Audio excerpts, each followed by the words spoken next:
Esto es Istocast, no es Esparta, pero casi.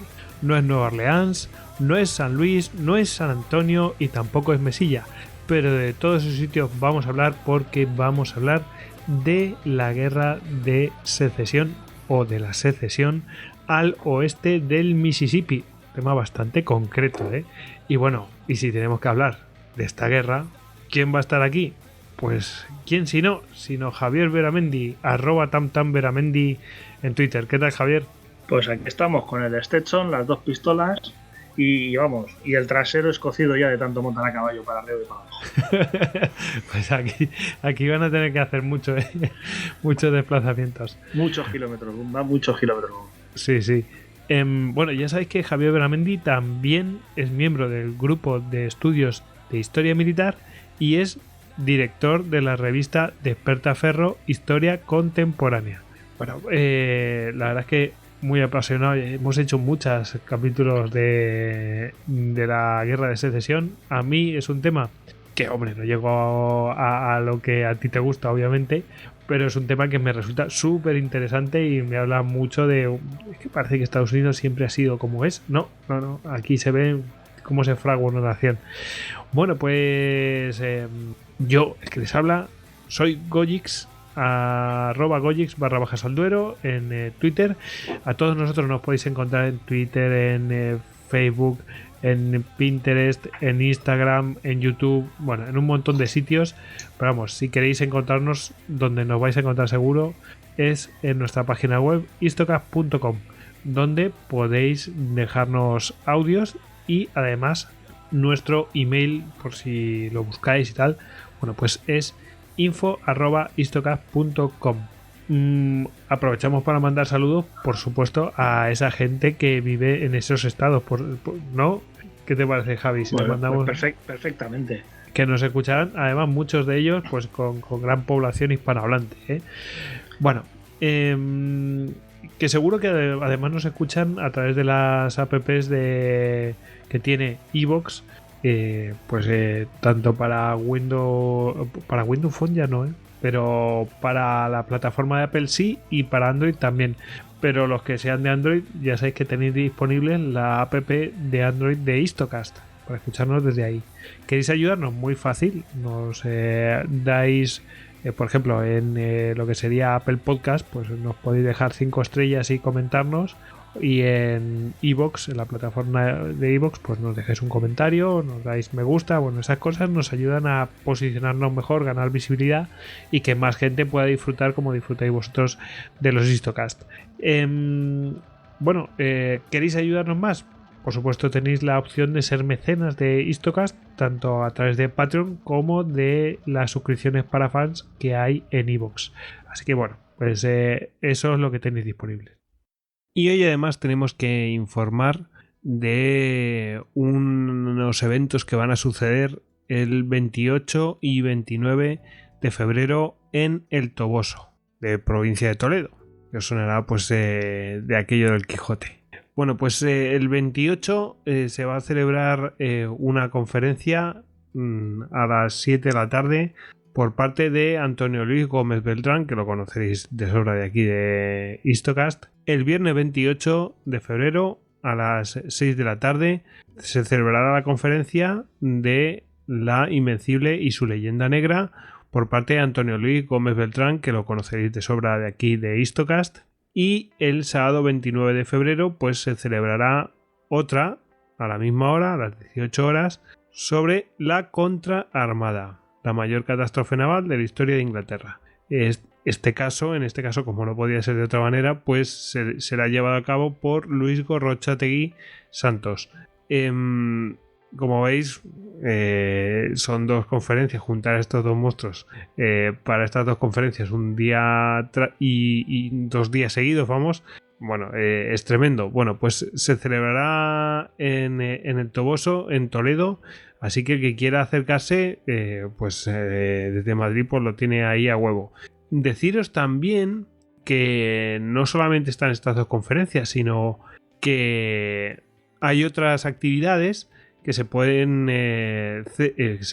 uno apuntar, porque se van a hacer más actividades aparte de estas dos conferencias, porque esto está enmarcado dentro de las cuartas jornadas sobre la historia de España, y bueno, pues han ofrecido un programa de fin de semana. En fin, el que quiera informarse sobre estas actividades de estas jornadas, pues excursiones, visitas a la casa de Dulcinea y tal, bueno, pues os vamos a pasar un enlace que está en bit.ly/conferencias Toboso, bit.ly/conferencias Toboso. Ahí podéis informaros bien del contenido de este fin de semana que ofrecen y tal, si queréis apuntar a todo el programa o no.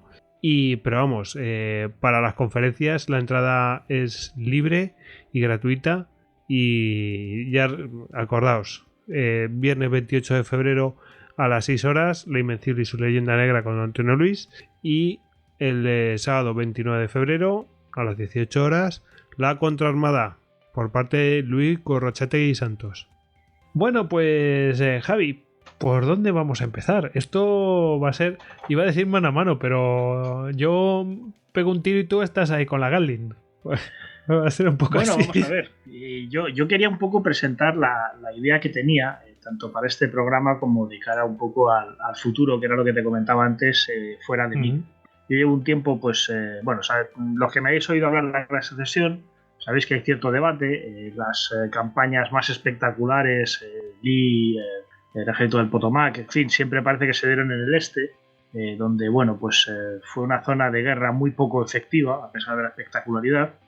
Al oeste de los montes Apalache es donde realmente es derrotada la Confederación. Ahí opera Grant durante los años 62-63, y luego operará Sherman con su marcha hacia el mar desde Atlanta, que es uno de los grandes golpes que se lleva la Confederación. Y en todo este debate, pues siempre me había parecido que se quedaba muy abandonado aquello que pasa al oeste, pero al oeste del Mississippi. Es decir, este plan Anaconda... Eso parece que no existe, ¿verdad?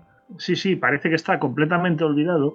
Y que de repente aparece Sherman por ahí y arrasa. Pero claro, más allá de por donde anda Sherman no hay nada. No hay nada, efectivamente. Entonces estaba este plan Anaconda de los federales, ¿no?, para tomar todo el cauce del Mississippi. Y bueno, pues si el Mississippi realmente era la frontera y era el fin del mundo, ¿qué interés tenía cerrar esto, ¿no? Y bueno, pues me puse un poco a buscar cosas. La verdad es que ha aparecido un auténtico filón, y es un filón, como decía antes, como te comentaba, pues que sí quiero ir sacando. Pues ahora mismo en la página de GEM estamos haciendo una serie de entradas sobre la campaña de Pea Ridge en el norte de Arkansas en el 62.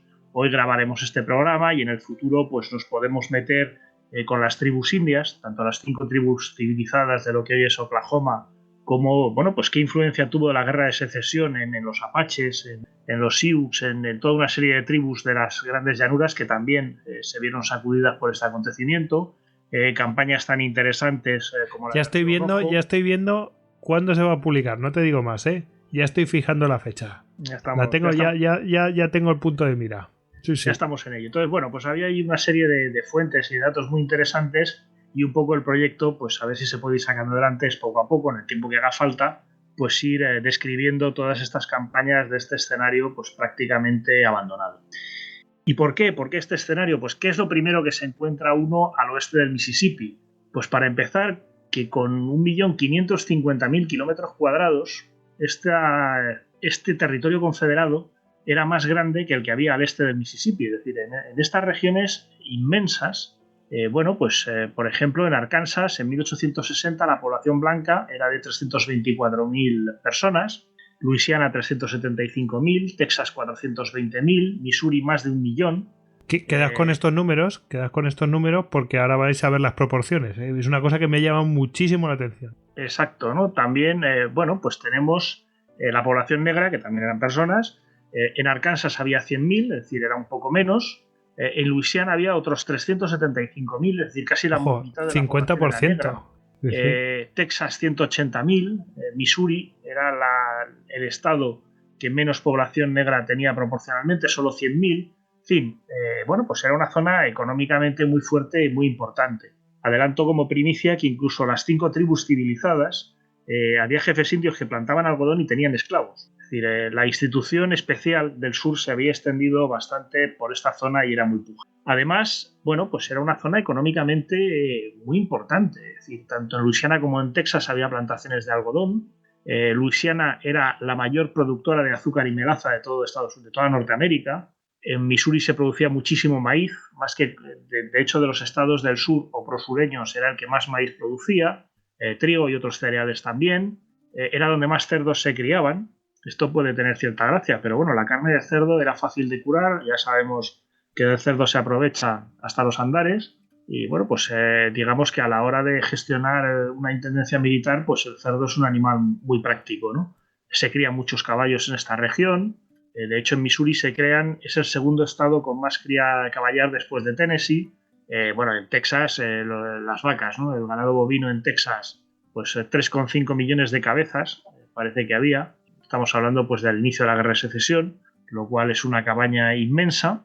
Y bueno, pues todo este territorio tan rico, pues enseguida planteó un interés, ¿no? Es decir, y sobre todo, lo más inmediato, cuando empiezan a separarse los estados confederados, pues es la posibilidad de que pueda suministrar hombres a los ejércitos del sur.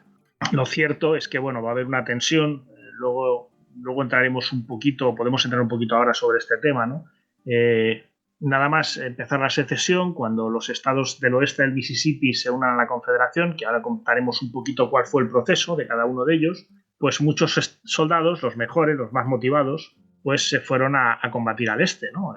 Pues en Gettysburg combate la Brigada Tejana de John Bell Hood, los Terry's Texas Rangers, el octavo de caballería de Texas, pues también combate en el este, la Brigada de Luisiana, en el ejército de Virginia del Norte, una brigada de Missouri en el ejército de Tennessee, es decir, los mejores hombres, los primeros, los más motivados, enseguida se marchan hacia el este. ¿Y qué es lo que queda? Sí, que parece que se va a decidir la guerra. Sí, ¿no? Digamos que bueno, esa cercanía entre Richmond y Washington hace que sobre todo al principio pues todo el mundo esté muy ilusionado en que esto se pueda terminar rápidamente. ¿Y qué es lo que queda? Pues como decía Edmund Kirby Smith, del que ya hablaremos largo y tendido en su momento, se ha agotado la población combatiente de los territorios del oeste del Mississippi para reforzar las filas de nuestros ejércitos en Virginia, Tennessee y Mississippi. Mississippi, el estado, es decir, al otro lado del río, ¿no? Bueno, pues los mejores soldados se habían ido a combatir al este y a partir de ahí pues hubo una serie de quejas sobre la calidad de los soldados locales, ¿no? Sobre los que provenían del oeste del Mississippi. Por ejemplo, bueno, pues un teniente de segunda, Benjamin F. McIntyre, del ejército federal, dirá de los prisioneros capturados en Vicksburg que eran gente dura, que no exhibían el miedo o la cobardía de aquellos con los que habíamos tenido que luchar en Arkansas o Missouri. De hecho, dice que una vez prisioneros, esta gente de Vicksburg consideraba un insulto que se les clasificara junto a tropas de Arkansas, ¿no? Joder, macho, hombre, no debe extrañar a nadie porque, en definitiva, si tú consideras, segregas a unos y a otros, no te importa segregar a los del oeste tampoco, ¿no? No tienes ningún admiramiento, aunque se jueguen la vida como tú, pero ni siquiera los consideran de segunda, ¿no? Sí, exactamente. Como decía, pues posiblemente la causa es que los más motivados pues, no llegaron a combatir en su estado nativo y bueno, pues los que fueron reclutados después, la Confederación va a implementar una serie de leyes de reclutamiento, pues ya eran gente con menos ganas y bueno, pues, con más interés en quedarse en casa, ¿no? Por supuesto, los soldados confederados van a negar este extremo, los soldados confederados de Arkansas, de Missouri, de Texas, pues van a negar este extremo siempre que van a poder, ¿no? Para ellos, bueno, pues son combatientes estupendos, pero tienen una desventaja, y es que va a haber muy pocos soldados de los estados del este de la Confederación que se trasladen a combatir al otro lado del río, cosa que sí va a pasar con los unionistas. O sea, los federales enseguida organizan regimientos, brigadas mixtas, perdón, no regimientos, brigadas mixtas o regimientos de aquí y de allá, y bueno, pues divisiones que van trayendo de todas partes, ¿no? Vamos a tener soldados de Illinois, vamos a tener soldados de Nueva York, vamos a tener soldados de muchos sitios combatiendo al oeste del Mississippi, lo cual hace que, bueno, pues que esta mezcla no dé muchos problemas. ¿Y por qué lucharon los soldados confederados al oeste del Mississippi, ¿no? Porque, bueno, pues volvemos un poco a este planteamiento inicial, esta especie de territorio salvaje en el que casi nadie se ha fijado. pues qué motivó, sobre todo, bueno, pues a esta gente tan alejada de Richmond para entrar en combate y entrar en guerra. Pues según el teniente Oliver Perry, por ejemplo, del 13º de Infantería de Missouri, dijo: esta no es una guerra de conquista o por el poder, sino para salvar un gobierno que fue fundado por los mejores hombres que el mundo haya visto jamás. Se trata, por supuesto, de un soldado de la Unión. Otro caso, otro testimonio que puede ser interesante, un soldado confederado, ¿no?, que dice que lucharon por su independencia y por sus derechos. Cuando comenzó la guerra, fue apoyada con unanimidad y entusiasmo patriota. Como decía, a nivel de motivaciones ya más generales, para la Unión, la bandera que más funcionó fue abolir la esclavitud. Sobre todo, bueno, pues todas las tropas, todos los soldados que venían de Nueva Inglaterra, que bueno, pues eran gente fervientemente antiesclavista, pues combatían con este motivo. Para los habitantes de los estados del norte, es decir, Illinois, Missouri y más hacia el norte, además había un problema añadido.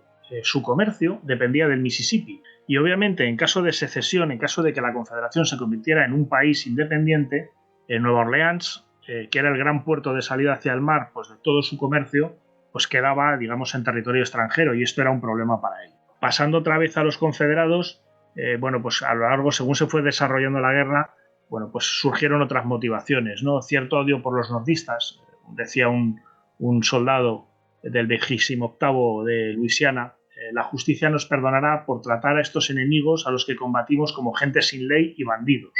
O decía un oficial de Texas: los federales están haciendo todo cuanto pueden para que nuestros impuestos paguen sus malvados designios. Es decir, poco a poco, bueno, pues esta lucha se va a enconar y va a crear, bueno, pues una serie de un subescenario dentro de la guerra de secesión, a la que se van a extender pues muchas de las motivaciones que vemos en el este o que vemos en el centro, por llamarlo de alguna manera. Bueno, es curioso, ¿no? Ese decaimiento de las motivaciones para luchar. Pero y también me sorprende el ánimo de luchar por parte de los nordistas, ¿no? Yo además me atrevería a adelantar un motivo más. Y es que si uno, pues no sé, en Houston, en Texas, cogía el periódico y leía los periódicos confederados, pues le hablaban de grandes batallas en Virginia, de grandes batallas en Tennessee o en Georgia, y al final pues había muy poquito, ¿no? Muy poquito pues de Texas, donde también se había combatido, de Arkansas, la frontera de Arkansas con Missouri, que va a ser una frontera caliente. Entonces, bueno, pues todo esto supongo que también desmotiva, ¿no? Llega un momento y dices: bueno, ¿yo qué estoy haciendo en esta historia? Que en el fondo, nadie me hace mucho caso. Si te parece, Goyo, pasamos ya un poco a los procesos de secesión. Eso es, que parece que todos lo declararon a la vez, pero nada más lejos de la realidad, ¿no? Y incluso yo creo que, por lo que me suena de otros programas, hablo de memoria, algunos de ellos era en plan de: bueno, yo entro siempre y cuando se respete el territorio de no sé quién o de no sé cuánto, o si alguien pone un pie en mi territorio, pues declaro la secesión y cosas de estas. Habrá de todo, ¿no? Pues efectivamente los dos estados más complicados, ya lo veremos, serán Texas y Missouri, ¿no? Que Missouri, bueno, pues no llega a separarse. No adelantemos acontecimientos. Lo cierto es que algunos estados o algunos políticos del sur pues llevaban preparando o pensando en la secesión desde el momento en que Lincoln fue elegido presidente en noviembre de 1860. Pues ya tenían muy claro cómo iba a acabar la cosa y que ellos se iban a separar, ¿no? Y de hecho el primer estado, el que rompe el melón, es Carolina del Sur, en diciembre de 1860. El 9 de enero del año siguiente lo hace Mississippi, el 10 de enero Florida, el 11 de enero Alabama, el 19 de enero Georgia. No sé si te acuerdas, Goyo, de esa canción que comentamos en el podcast de Canciones de la Guerra de Secesión, donde iban desgranando uno a uno cada uno de los estados. Los estados que se separaban. Creo que era el For Southern Rights, hurra, si no me acuerdo mal. Bueno, pues a partir de ahí, el 26 de enero, se separa el primero de nuestros protagonistas, Luisiana. Texas lo va a hacer el 1 de febrero. El 17 de abril ya lo hace Virginia. Virginia, fijaos qué tarde. Arkansas lo hace el 6 de mayo, nos queda Carolina del Norte, que lo hará el 20 de mayo, y Tennessee, que lo hará el 8 de junio. Vamos a ir un poco, si te parece, a los estados que nos interesan. Según un habitante de Nueva Orleans, en Luisiana, la elección de Lincoln fue como una tormenta de nieve. Es decir, aquello, bueno, pues causó muchísima consternación. Lincoln, que venía por el Partido Republicano, pues era el representante de un partido francamente antiesclavista, bueno, pues que sobre todo y que además quería, digamos, potenciar la superioridad del Estado federal frente a los estados, cada uno de los estados, ¿no? Y esto eran dos cosas que, bueno, pues en el sur, tanto por su economía como por su sociedad y como por su propia ideología política, pues no estaban dispuestos a tolerar o a aceptar. Y en el caso de Luisiana, bueno, pues quien dio el primer paso hacia la sucesión se llamaba Thomas Overton Moore, un personaje bastante moderado, un político bastante moderado, pero que consideró que bueno, pues la elección de Lincoln y lo que estaba sucediendo en otros estados, si nos fijamos un poco en la fecha que decía, pues hace más o menos un poquito más de un mes que se ha separado Carolina del Sur y ya se han separado otros 4 estados más, es decir, Luisiana va a ser el 6º estado que se separen. Pero bueno, en este momento todavía no han empezado las secesiones y este personaje, Thomas Overton Moore, decide que tras la elección de Lincoln tiene que haber una reunión del legislativo de Luisiana en sesión especial para hablar sobre esta posibilidad de secesión que, como ya he comentado antes, pues ya se venía hirviendo en mentideros y a ver qué es lo que va a pasar y cómo va a reaccionar Lincoln y qué es lo que va a pasar. Pero que ya lo venían preparando, o sea, vamos, que eso sí ya se estaba hablando, estaba en las calles antes de la elección de Lincoln. Es decir, como Lincoln decía unas cosas, pues decía, si sale este tío, pues vamos a hacer esto, ¿no? Exactamente. Esta reunión tiene lugar el 10 de diciembre, 10 días antes de que se separe Carolina del Sur, y en ella se toma la decisión de convocar una convención estatal para tratar sobre la cuestión de la secesión. Esto es lo típico de las películas, ¿no? Donde un montón de políticos se reúnen, pero claro, para elegir a qué políticos van a ir a esta convención, bueno, pues hay que elegir políticos compromisarios, es decir, hay que elegir a estas personas. El plebiscito se celebra el 7 de enero de 1861 y los compromisarios, los candidatos que estaban a favor de la secesión inmediata, reciben 4.258 votos, mientras que los que prefieren esperar y cooperar con los demás estados esclavistas para separarse en bloque reciben 3.978. Y la mayoría de compromisarios elegidos pro-secesionista es brutal.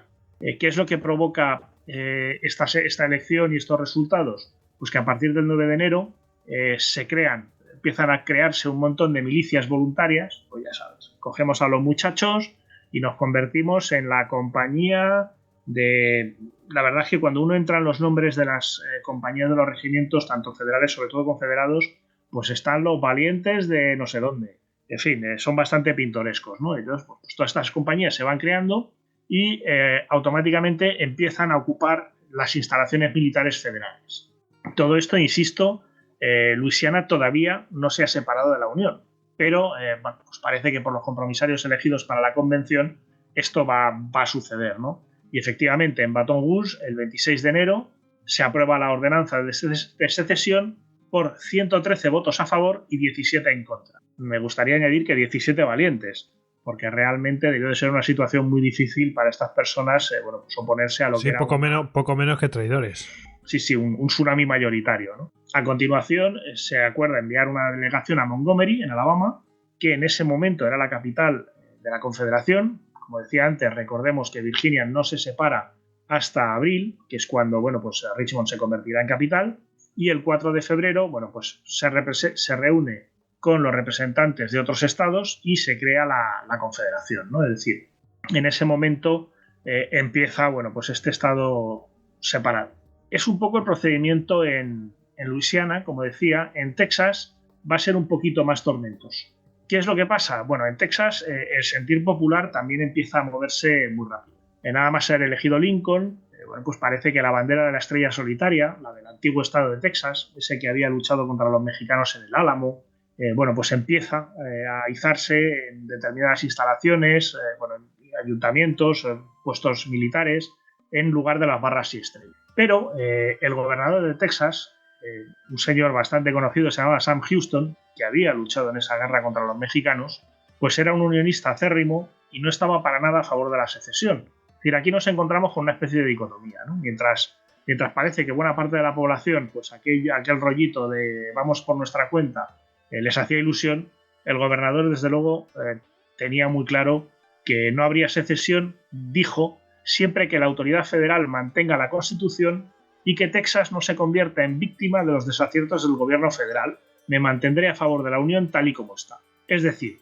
bueno, yo me opongo, pero hay un poco... Pero si nos tocan las narices, pues bueno, pues entonces me pondré a favor de la secesión. Vamos, exacto, básicamente. Ha llegado el momento de pedir esas transferencias de fondos que llevamos exigiendo años y que nunca nos han dado. Sí, anda.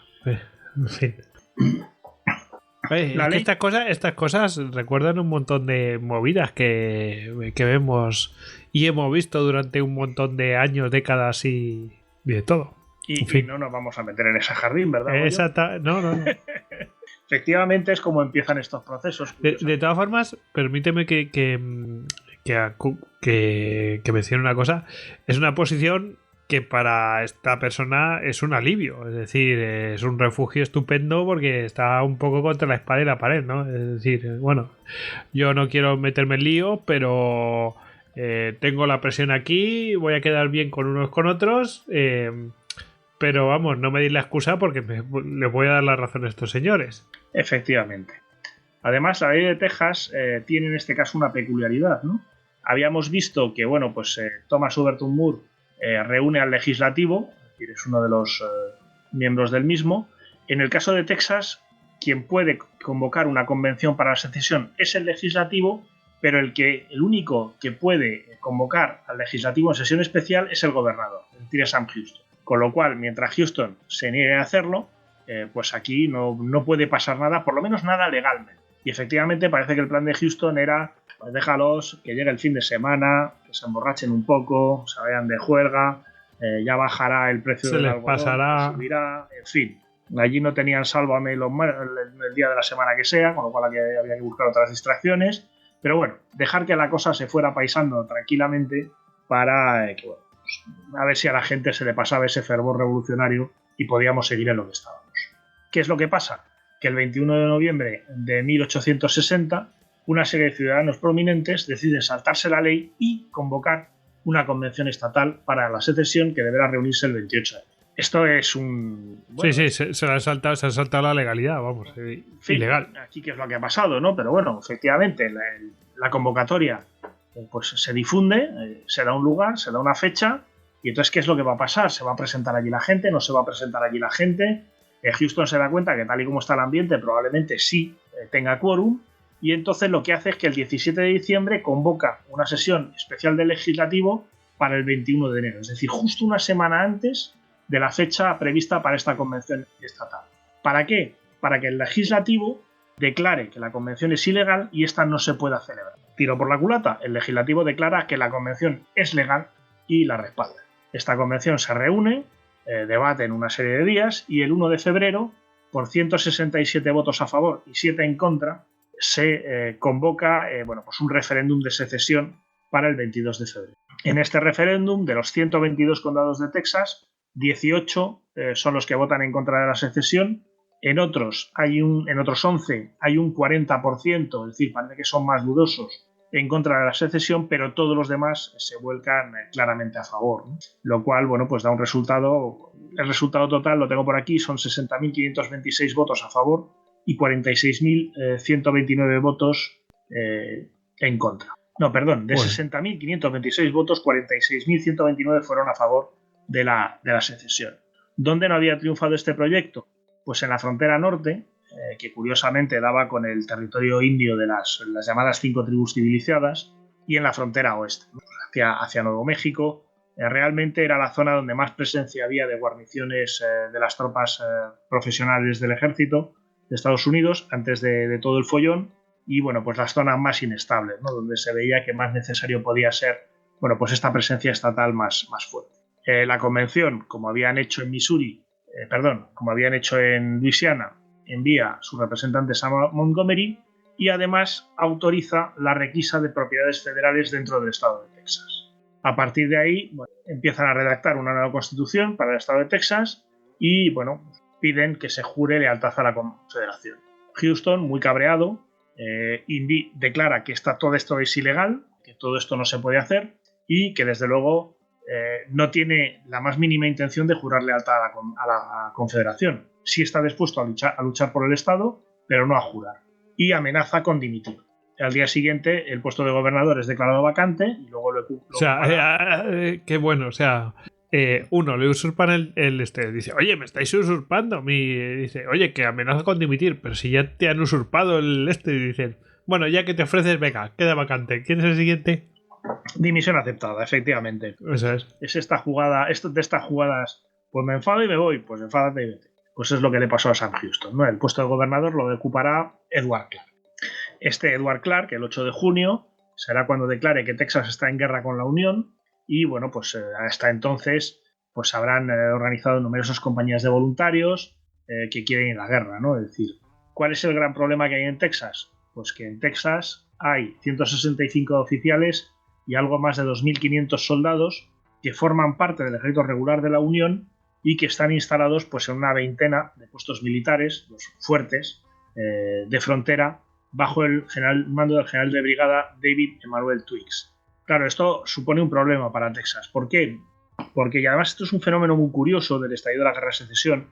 Muchos oficiales renunciarán a sus puestos, ¿no? a sus rangos en el ejército federal para ir a servir a la Confederación, pero ni estos ni los que no lo harán, los que seguirán siendo bajo servicio federal, van a permitir que los soldados puedan hacer lo mismo. Es decir, usted es un militar profesional, usted tiene un contrato y usted no se puede marchar porque es deserción, lo cual es un fenómeno bastante curioso y que en el caso de Texas, como estoy diciendo, pues pone a más de 2.500 soldados enemigos, pues en suelo propio. ¿Qué es lo que va a pasar? Pues depende mucho de la historia de este general de brigada, ¿no? De David Emanuel Twiggs. Para empezar, en ese momento era el segundo oficial de más alto rango del ejército de los Estados Unidos. Y además era un señor que se encontraba ante un dilema muy serio. Por un lado, el código militar le impedía abandonar los puestos militares que estaban bajo su mando bajo pena de muerte. Sí, es que es deserción directamente. Bueno, digamos, aunque él no desertara y que se marchara con sus tropas, estaba entregando propiedad federal, es decir, estaba rindiéndose ante el enemigo. Vamos, que era un delito muy grave en el código militar. Por otro, Twiggs era de Georgia, es decir, un estado del sur. Perdona que te diga, lo has dicho, o sea, recordémoslo, se está jugando la vida. O sea, no es que tuviera unas creencias o dejara de tenerlas, es que se jugaba la vida, ¿vale? Es que esto no es una cosa a lo mejor de principios o no. O sea, tú puedes tener unos principios, pero oye, si tú sigues los principios, a lo mejor te matan porque estás desobedeciendo unas cosas que están clarísimas. Esto es importante decirlo. Vamos, sigue. Exactamente, es un poco el dilema que tiene. No solo es de Georgia, sino que además él es consciente de que, bueno, pues todo el sur va a acabar por separarse de la Unión, ¿no? Georgia concretamente se separa el 19 de enero, pues 4 días antes, el 15 de enero, Twiggs pide que se le releve del mando. Que eso es una buena decisión por parte de él. Es decir, aparentemente es una solución estupenda, pero exacto. ¿Qué va a pasar? Es la salida de pata de banco, ¿no? Mire, usted a mí sáquenme de aquí. Oye, hay un conflicto de intereses, yo no puedo estar al mando de esto, ¿no? Exactamente. Y además no tengo que tomar decisiones, ni entregar nada, ni nada. Es lo más ético. Desde luego es la solución. Pero ¿qué pasa? ¿Cuál es el problema para la convención de Texas? Que su segundo al mando, el coronel Carlos Wade, es un unionista convencido. Y lo más lógico, si Twiggs es sustituido, es que sea este personaje quien tome su lugar, ¿no? En una época en que las comunicaciones son difíciles y largas, pues desde luego, aunque desde Washington nombren a otra persona, el tiempo que va a tardar esta persona en llegar a Texas y hacerse con el mando, más concretamente a San Antonio, que es donde está el cuartel general de Twiggs, pues el mando efectivo va a ser Carlos Wade. ¿Y qué es lo que se temían los tejanos? Pues que recogiera todas sus tropas y decidiera evacuar hacia Nuevo México, pues arrasando los fuertes, llevándose las armas, llevando la munición, en fin, toda una serie de mercancía militar muy valiosa para un estado, bueno, pues que estaba organizando unidades de voluntarios, que muchos venían con armas, pero muchos, bueno, pues sus armas eran unas escopetas de postas, rifles, lo que se llaman los rifles para cazar ardillas, es decir, pues armas de muy poco calibre o de muy poca calidad, armas muy viejas, algunos venían con mosquetes pues de la Revolución, en fin. Todo este armamento que estaba en los fuertes federales era muy interesante. Mientras se acepta o no la dimisión de Twiggs, los tejanos van a crear un organismo nuevo, el Comité Estatal para la Seguridad Pública, que la verdad es que tiene un nombre que recuerda a ese Comité de Salud Pública de la Revolución Francesa de la época del terror, pero bueno, parece que no eran tan sanguinarios. Y este comité lo que hace es nombrar 3 comisionados para que vayan a hablar con Twiggs sobre la evacuación de los puestos militares federales, es decir, los soldados se pueden marchar, pero nos entregan las armas. Hacemos un ten con ten, yo tengo las milicias, hay que hacerse una idea mental de lo que es el mapa de Texas. Muchos de estos puestos pues estaban en lo que es el cauce del Río Grande, en la frontera con México, o estaban ya subiendo hacia Nuevo México, con lo cual, bueno, aquello estaba donde Cristo perdió el mechero, no, unos cuantos metros más allá. Eran lugares bastante solitarios y en el fondo, bueno, pues todas estas guarniciones que estaban ahí estaban muy aisladas, ¿no? Entonces, ¿qué hacemos? Mira, nosotros dejamos que los soldados se marchen tranquilamente, pero tú nos entregas las armas. Y finalmente parece que Twiggs cede y decide que va a retirar a sus tropas a Kansas, Nuevo México y al territorio indio. Parece, porque él anuncia que se marcharán con armas, se marcharán con transportes de material, se marcharán con sus equipajes, su ropa y todo esto. En fin, bienes que, como decíamos antes, pues el estado de Texas necesita y quiere conseguir a toda costa. Y aquí aparece uno de los personajes cruciales de estos meses, que es el coronel Ben McCulloch. Este se le había nombrado comandante del distrito de Texas, de lo que es la convención, y se le había ordenado para que, con una fuerza tan grande como fuera necesaria, se dirigiera a San Antonio a detener a Twiggs y a tomar posesión de aquello que ahora pertenece a Texas por la fuerza. La verdad es que la orden es bastante curiosa, porque lo de conseguir una fuerza tan grande como sea necesaria es un poco pasar en la pelota, ¿no? Decir, oye, macho, te busca la vida, ¿vale? Empieza a encontrar voluntarios. Sí, tú consigues una fuerza. ¿Y de dónde la saco? Oye, que lo pone aquí clarísimo. Consigue una fuerza necesaria, ya está. Claro, exactamente. Es decir, yo no te voy a decir, oye, llévate estas compañías o estos batallones que tenemos. No, tú consigue una fuerza tan grande como sea necesaria y te vas a San Antonio, donde está el cuartel general de Twiggs, y allí lo detienes y, bueno, pues tomas posesión de lo que es de Texas. Efectivamente, McCulloch se desplaza a San Antonio con una fuerza pues, de voluntarios que va recogiendo por el camino, entra en la ciudad y empieza a ocupar los puestos militares. Hay que decir que allí hay 160 soldados federales, es decir, no es que sea una guarnición muy numerosa. San Antonio, bueno, pues está en una posición central con respecto a todos los fuertes, y como unos meses antes pues a nadie se le había ocurrido pensar que Texas pues, se independizaría, pues a nadie se le había ocurrido que ese cuartel general pudiera necesitar pues un refuerzo de tropas especial, ¿no? Efectivamente, Twiggs es arrestado, se le lleva ante McCulloch y a McCulloch le dice, bueno, pues yo voy a rendir a mis 160 hombres, voy a entregar las propiedades federales que tenemos aquí en San Antonio y a ordenar a mis tropas que todos los demás fuertes que hay en Texas sean entregados a las tropas estatales, ¿no? A las milicias estatales. ¿Cómo se va a hacer el procedimiento? Pues todas las guarniciones que están en la frontera india, en lo que se llama el camino a California, se dirigirán al puerto de Indianola, pasando por San Antonio, y todas las tropas de la frontera del Río Grande se dirigirán a Brazos Santiago, donde bueno, pues se las llevará en barco hasta Indianola. Brazos Santiago está más o menos en la desembocadura del Río Grande. Indianola, pues el que lo busque en un mapa, está un poco más hacia el norte, en territorio pues más o menos a la altura de, a ver si encuentro alguna ciudad más conocida. Perdón. Realmente, bueno, pues está en la zona de Los Cayos, al sur de Matagorda, ¿no? Es decir, que puede ser un poco más conocido como localidad entre Corpus Christi y Matagorda. Como vemos, bueno, pues se organiza esta retirada de una forma bastante buena. Los confederados o los tejanos aceptan que los soldados podrán marcharse a territorio de la Unión y, bueno, pues aquí paz y después gloria, ¿no? Como decía, se entregan los fuertes, se entrega lo que es propiedad federal, con lo cual armamentos, suministros, todo esto, y no hay más problemas. Esto es en San Antonio. Como decía antes, pues cada uno de estos fuertes puede estar muy lejos. Algunos, bueno, pues en el paso, cualquiera que mira un mapa verá que hay un paso de San Antonio hasta allí, ¿no? Es decir, hay un paseo.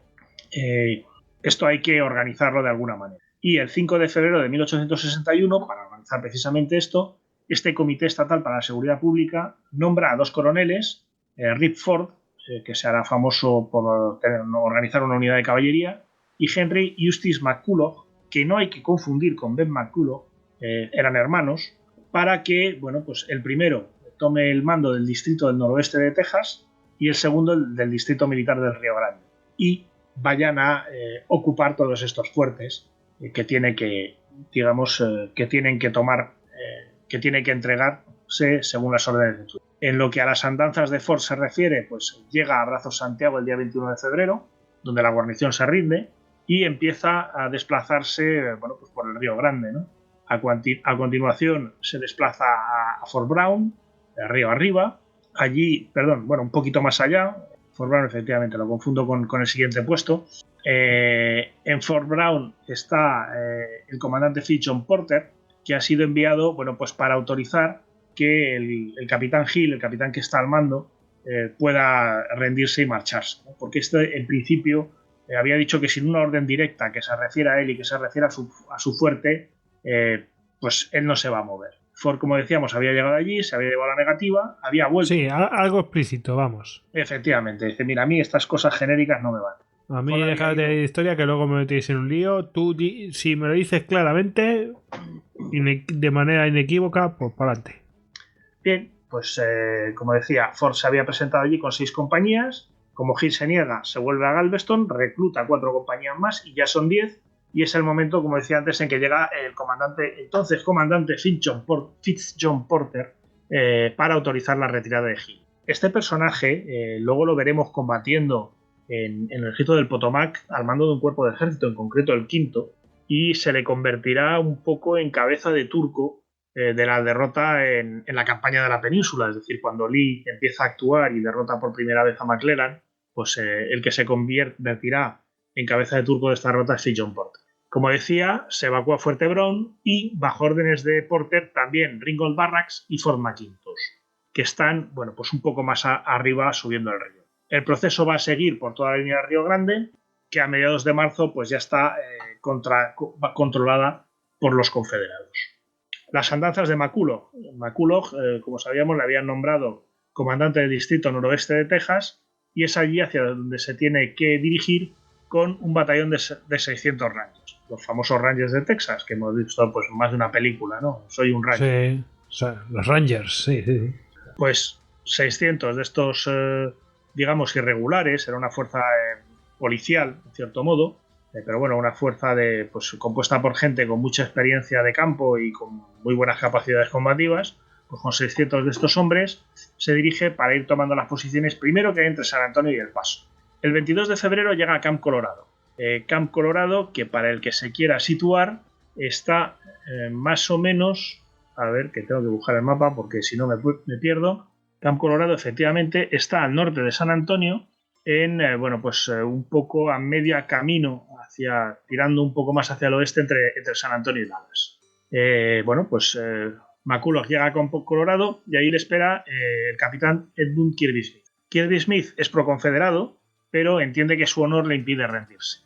Así que hay que esperar, estamos a 22 de febrero, los mensajeros se lo toman con tiempo y no actuará hasta que le llega noticia de la rendición de Twigg y entonces efectivamente, bueno, pues abandona, el honor está a salvo, mi jefe se ha rendido, yo puedo hacer lo mismo y abandona Camp Colorado.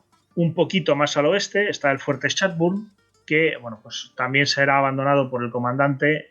En cuanto le llegan noticias de lo que está pasando, envía mensaje, dice sí, yo me bajo hasta San Antonio y luego me voy a Indianola y aquí paz y después lo. El objetivo siguiente de McCulloch va a ser Camp Cooper. Camp Cooper, que está hacia el norte de Camp Colorado, ¿no? Llega allí el 7 de marzo. Lo que pasa es que, bueno, aquí ha sucedido algo bastante curioso. Camp Cooper ya está en manos de los tejanos, pero curiosamente está en manos de un grupo de voluntarios que han sido enviados por Sam Houston, que, pues se ve que muy enfadado por aquello de haber pedido el puesto de gobernador, decide decantarse por los que tienen el control de la situación y apoyarlos, pues enviando él a su vez voluntarios para tomar los fuertes federales. Lo que pasa es que estos voluntarios, pues parece que no son gente demasiado disciplinada, porque cuando llega allí McCulloch, pues se encuentra con que lo han destrozado absolutamente todo y que desde luego hay muy pocas, material, munición, en fin, todo lo necesario, hay muy poquito que aprovechar. Nos vamos al objetivo siguiente. Después de haber tomado pues estos fuertes hacia el norte de San Antonio, lo que hace McCulloch es dirigirse otra vez a San Antonio y partir hacia la frontera oeste. Ahí hay 4 fuertes más: Fort Inge, donde el capitán James Oak, que está viendo un poco lo que está pasando, ha decidido organizar una resistencia conjunta con los oficiales de otros 3 fuertes, Fort Duncan, Fuerte Clark y Camp Wood. Lo que pasa es que, bueno, cuando sus emisarios llegan a Fort Duncan, este ha sido abandonado. El comandante de Fuerte Clark se niega a organizar una resistencia conjunta con el con el capitán Oakes. Y, bueno, pues el tercero, Camp Wood, está bajo el mando de otros de estos personajes interesantes de la Confederación. Hablábamos antes de la brigada tejana de John Bell Hood. Pues precisamente este personaje, que en ese momento era teniente, es el que manda en Camp Wood, ¿no? Y obviamente, siendo proconfederado, pues también se niega a participar en este intento de resistencia. Resultado, pues el 19 de marzo Oakes se rinde a la situación y acepta marcharse a Indianola. Vamos a seguir, bueno, pues un poco en estas vicisitudes, ¿no? Porque, bueno, nos vamos a desplazar a Indianola, donde entre el 19 de abril y el 9 de marzo de 1861 se reúnen unos 2.000 soldados federales. Son todos los hombres que han ido saliendo, bueno, pues de estos últimos campamentos y fuertes que han sido ocupados por las tropas de McCulloch y, bueno, pues, que han sido enviados para embarcar hacia el norte. Hay que ver también la situación de esta gente. O sea, tienes que salir de allí como puedas también. O sea, te vas juntando para poder ir al norte y estar a salvo. Claro, tiene que haber, digamos, alguna esperanza, ¿no? Es decir, que no me van a tener prisionero. Mientras estas 2.000 tropas federales van embarcando hacia el norte, bueno, pues van a llegar otros 1.000 hombres que se instalan en el campamento de Green Lake. Aquí, claro, ya estamos rozando fechas peligrosas y efectivamente se va a declarar el estado de guerra entre la Confederación y la Unión, ¿no? Y entonces las autoridades de Texas se replantean, bueno, ¿por qué tenemos que mandar a todos estos soldados que van con sus armas al norte para que luego combatan contra nosotros? Y deciden que estos 1.000 últimos, estos 1.000 que no han conseguido salir todavía, pues van a ser desarmados e internados durante lo que dure la guerra. Esto es una violación directa de los acuerdos firmados, hechos tanto con Twiggs como con los diferentes jefes de las guarniciones que se van entregando. Pero, bueno, pues digamos que la necesidad manda y se toma la decisión de no permitir que estos señores bueno, pues se puedan marchar un poco a su bola. Esta misión se la van a encomendar al coronel Earl Van Dorn. Earl Van Dorn es otro de los personajes curiosos de la Confederación. Hablaremos de él, pues no exactamente en este programa, porque se nos va a ir un poco digamos, del espectro que queremos tratar, que es centrarnos sobre todo en esta secesión y en los primeros movimientos de tropas, sobre todo en Texas. Pero, por ejemplo, como comentaba antes, ¿no? La campaña de Pierre Rich, que estamos publicando por entradas en el blog del Grupo de Estudios de Historia Militar, pues es el comandante en jefe confederado, digamos, que actúa en ella, ¿no? Bueno, se envía a Earl Van Dorn, que no es tejano, para que asuma el mando en Texas y bueno, pues se encargue de procesar todos estos soldados, estos 1.000 soldados que todavía no han podido marcharse. Van Dorn llega a la bahía de Matagorda el 16 de abril, ha pasado por Galveston y allí lo primero que hace es embarcar con un grupo de tropas en el vapor Star of the West, que lleva a 500 soldados unionistas a bordo. Son los primeros que son, digamos, capturados en esta violación de los acuerdos. Los de Green Lake, pues cercados un poco más tierra adentro, también tienen que entregarse y al final todos ellos, bueno, pues serán liberados bajo palabra. Esto fue una táctica bastante habitual durante la Guerra de Secesión.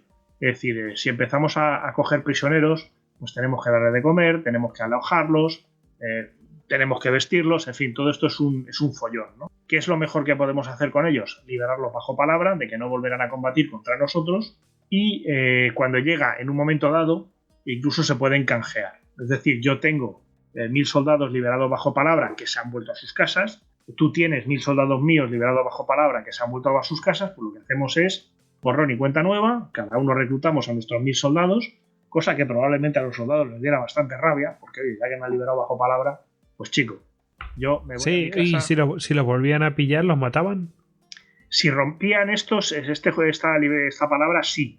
Lo que pasa es que también hay que tener en cuenta que en aquella época no había datos cruzados por internet. Es decir, Sí, sí, si les pillaba alguien que había visto un oficial o lo que sea, algo así, pues sí los podían, pero ya eran mala suerte, ¿no? Exacto, ¿no? Es decir, se hacían unas listas con los nombres de todos estos soldados. Goyo, ¿cómo te llamas? Luis Antonio López Pérez Rodríguez. Pues Luis Antonio López Pérez Rodríguez, toma por saco. ¿No? Sí, Y luego, la pues, siguiente vez que te pillaran, pues tú decías otro nombre y se acabó. en fin, había formas de evitar complicarse la vida. Pero bueno, también es cierto que para el menos combativo, pues la liberación bajo palabra era una excelente excusa para volver a casa, ocuparse de las cosechas o del negocio, que ya llevaba bastante tiempo cerrado, e intentar que esta guerra se acabara de la mejor manera posible. El 16 de abril, como digo, Van Dorn toma el Star of the West, se rinden las tropas de Green Lake. El 23 de abril está en San Antonio. ¿Os acordáis que había 160 soldados del octavo de infantería que guarnecían aquel puesto militar?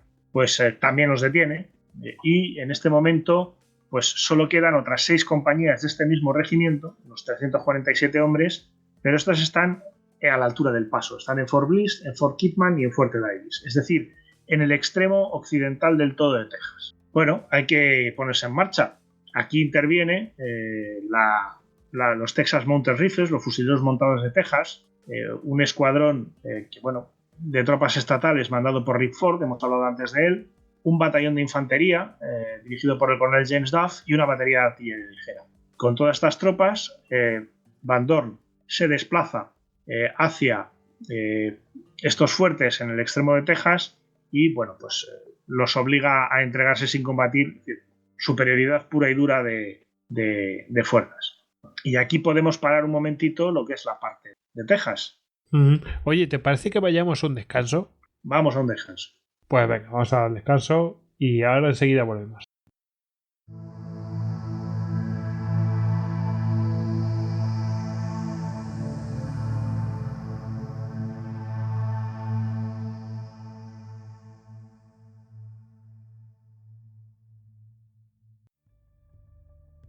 Entraste en Histocast.com y descargaste todos nuestros podcasts de historia. Le contaste nuestras batallitas a tu reina. Nos compartiste con tus amigos y nos escuchas en insomnio hasta la muerte. Te recomendé suscribirte cuidadosamente, persa. Quizás deberías haberme hecho caso. Esto es un vicio. ¡Esto es locura! ¡Locura! ¡Esto es Histocast! ¡No es Esparta, pero casi!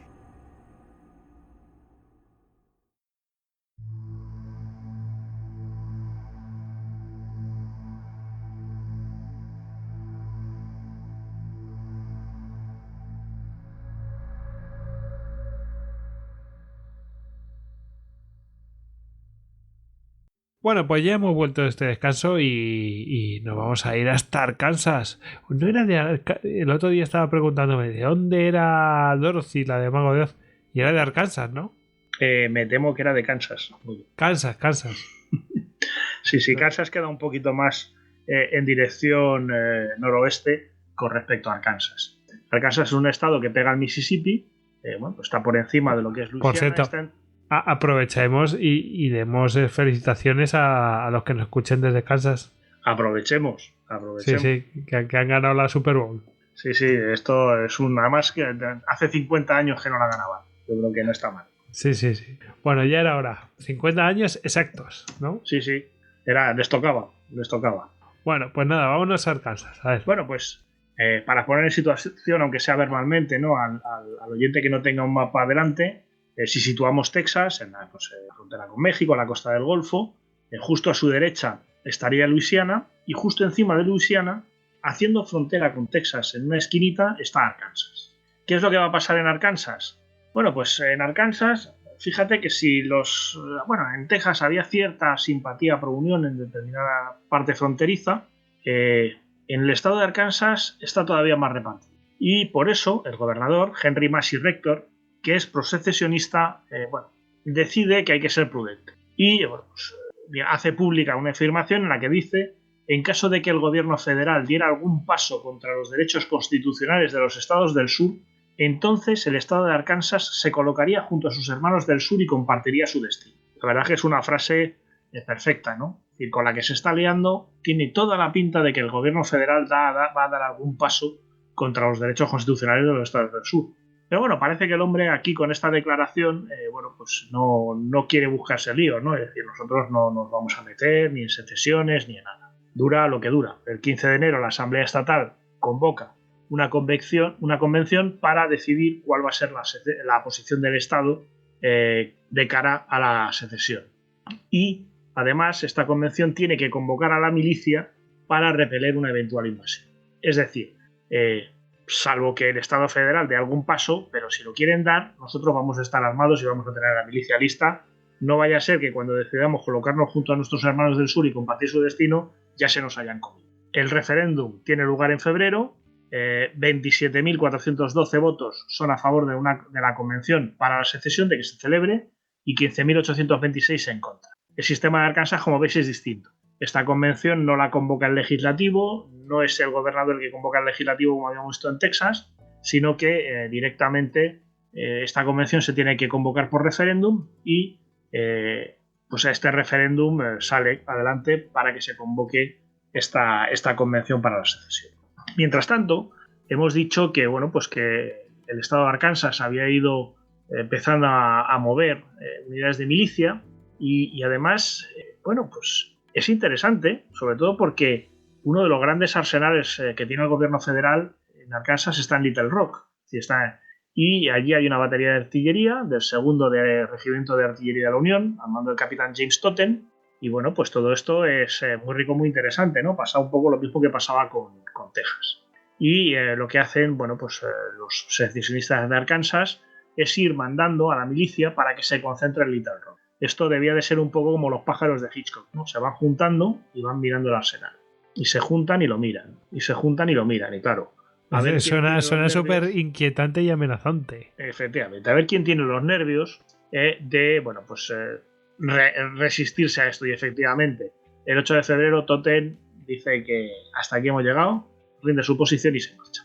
Hay otra posición federal, Fort Smith, que será tomada igualmente por los arkansianos, por los habitantes de Arkansas, y volvamos un poco a la parte política. La votación para elegir los delegados de la convención se celebra el 4 de marzo y pues aquí hay 23.626 votos a favor de la secesión y 17.927 en contra. Es curioso, porque desde el referéndum sobre si se convoca convención o no, donde los secesionistas habían sacado 27.000 votos, a la hora de elegir los delegados han bajado a 23.000. Y los unionistas, que eran 15.800, han subido a 17.900. Es decir, parece que ha habido un enfriamiento de los ardores independentistas en Arkansas.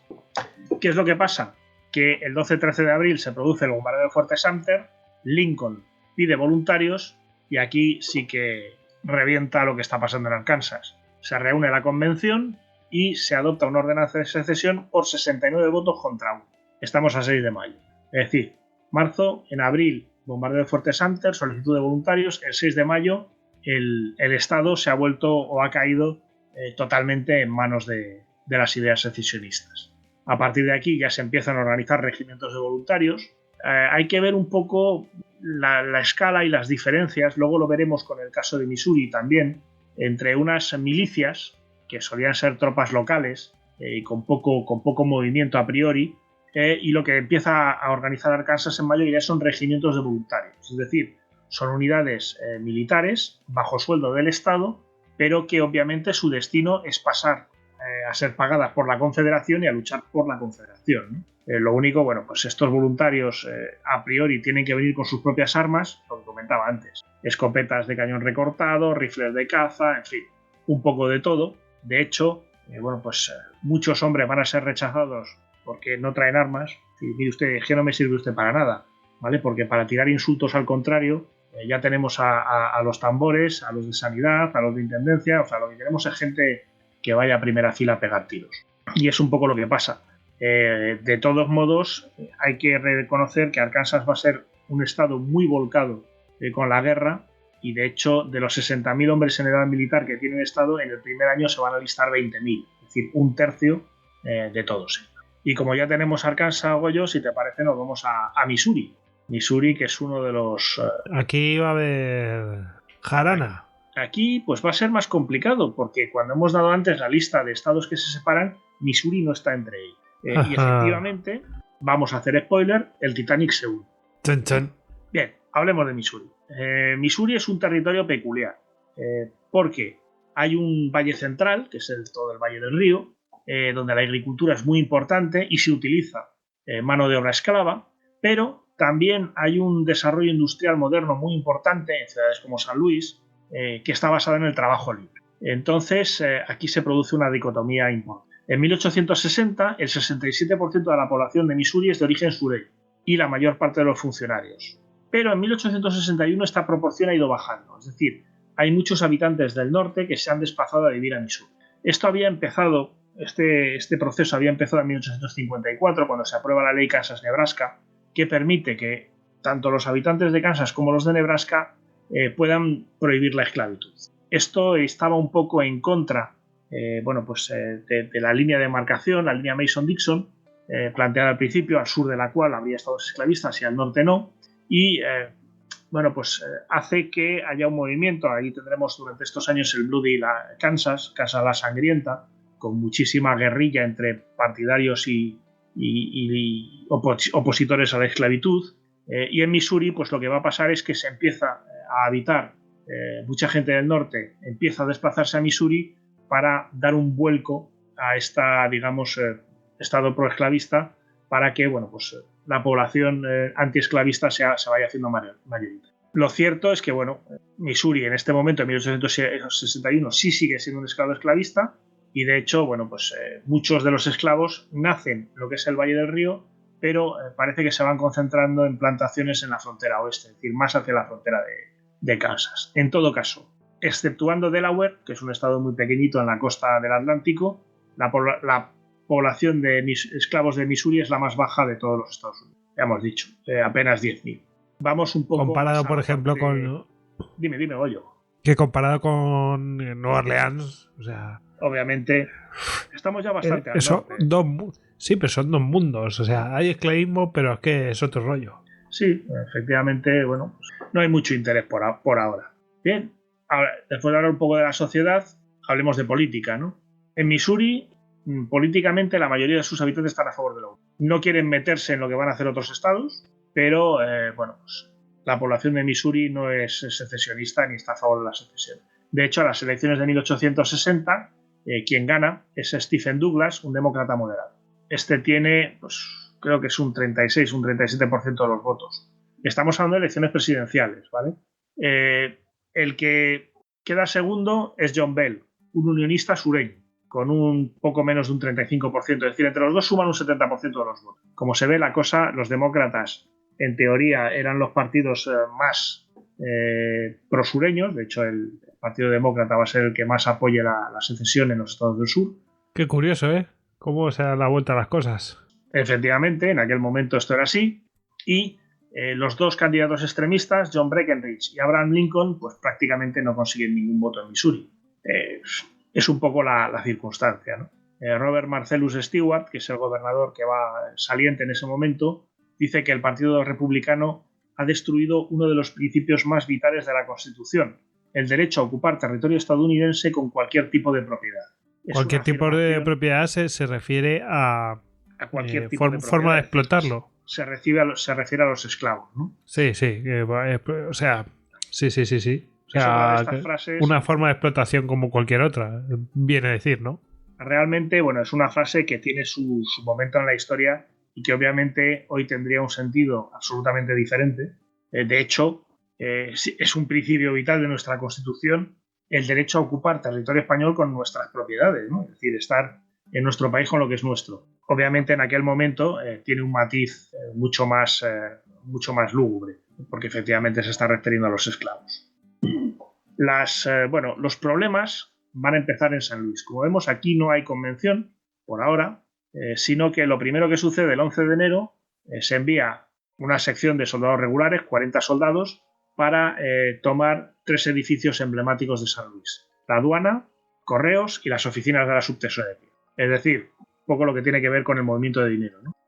Este primer movimiento es un horror, porque lo que va a provocar es que dentro de la ciudad muchos unionistas condicionales, o sea, mucha gente que sí está a favor de la unión, pero nosotros dejarnos vivir tranquilos y tal, pues se sienten agredidos y empiezan a moverse hacia ideas secesionistas. El 21 de enero, 10 días después, el Claiborne Fox Jackson, que es el nuevo gobernador electo, que es secesionista y proesclavista, decide convocar una convención estatal, abro comillas, para considerar las relaciones actuales entre el gobierno de los Estados Unidos, el pueblo y el gobierno de los diferentes estados y el gobierno y el pueblo del estado de Missouri. No es un trabalenguas. Realmente lo que tiene que hablar esta convención es de cómo nos vamos a llevar todos, qué es lo que va a pasar.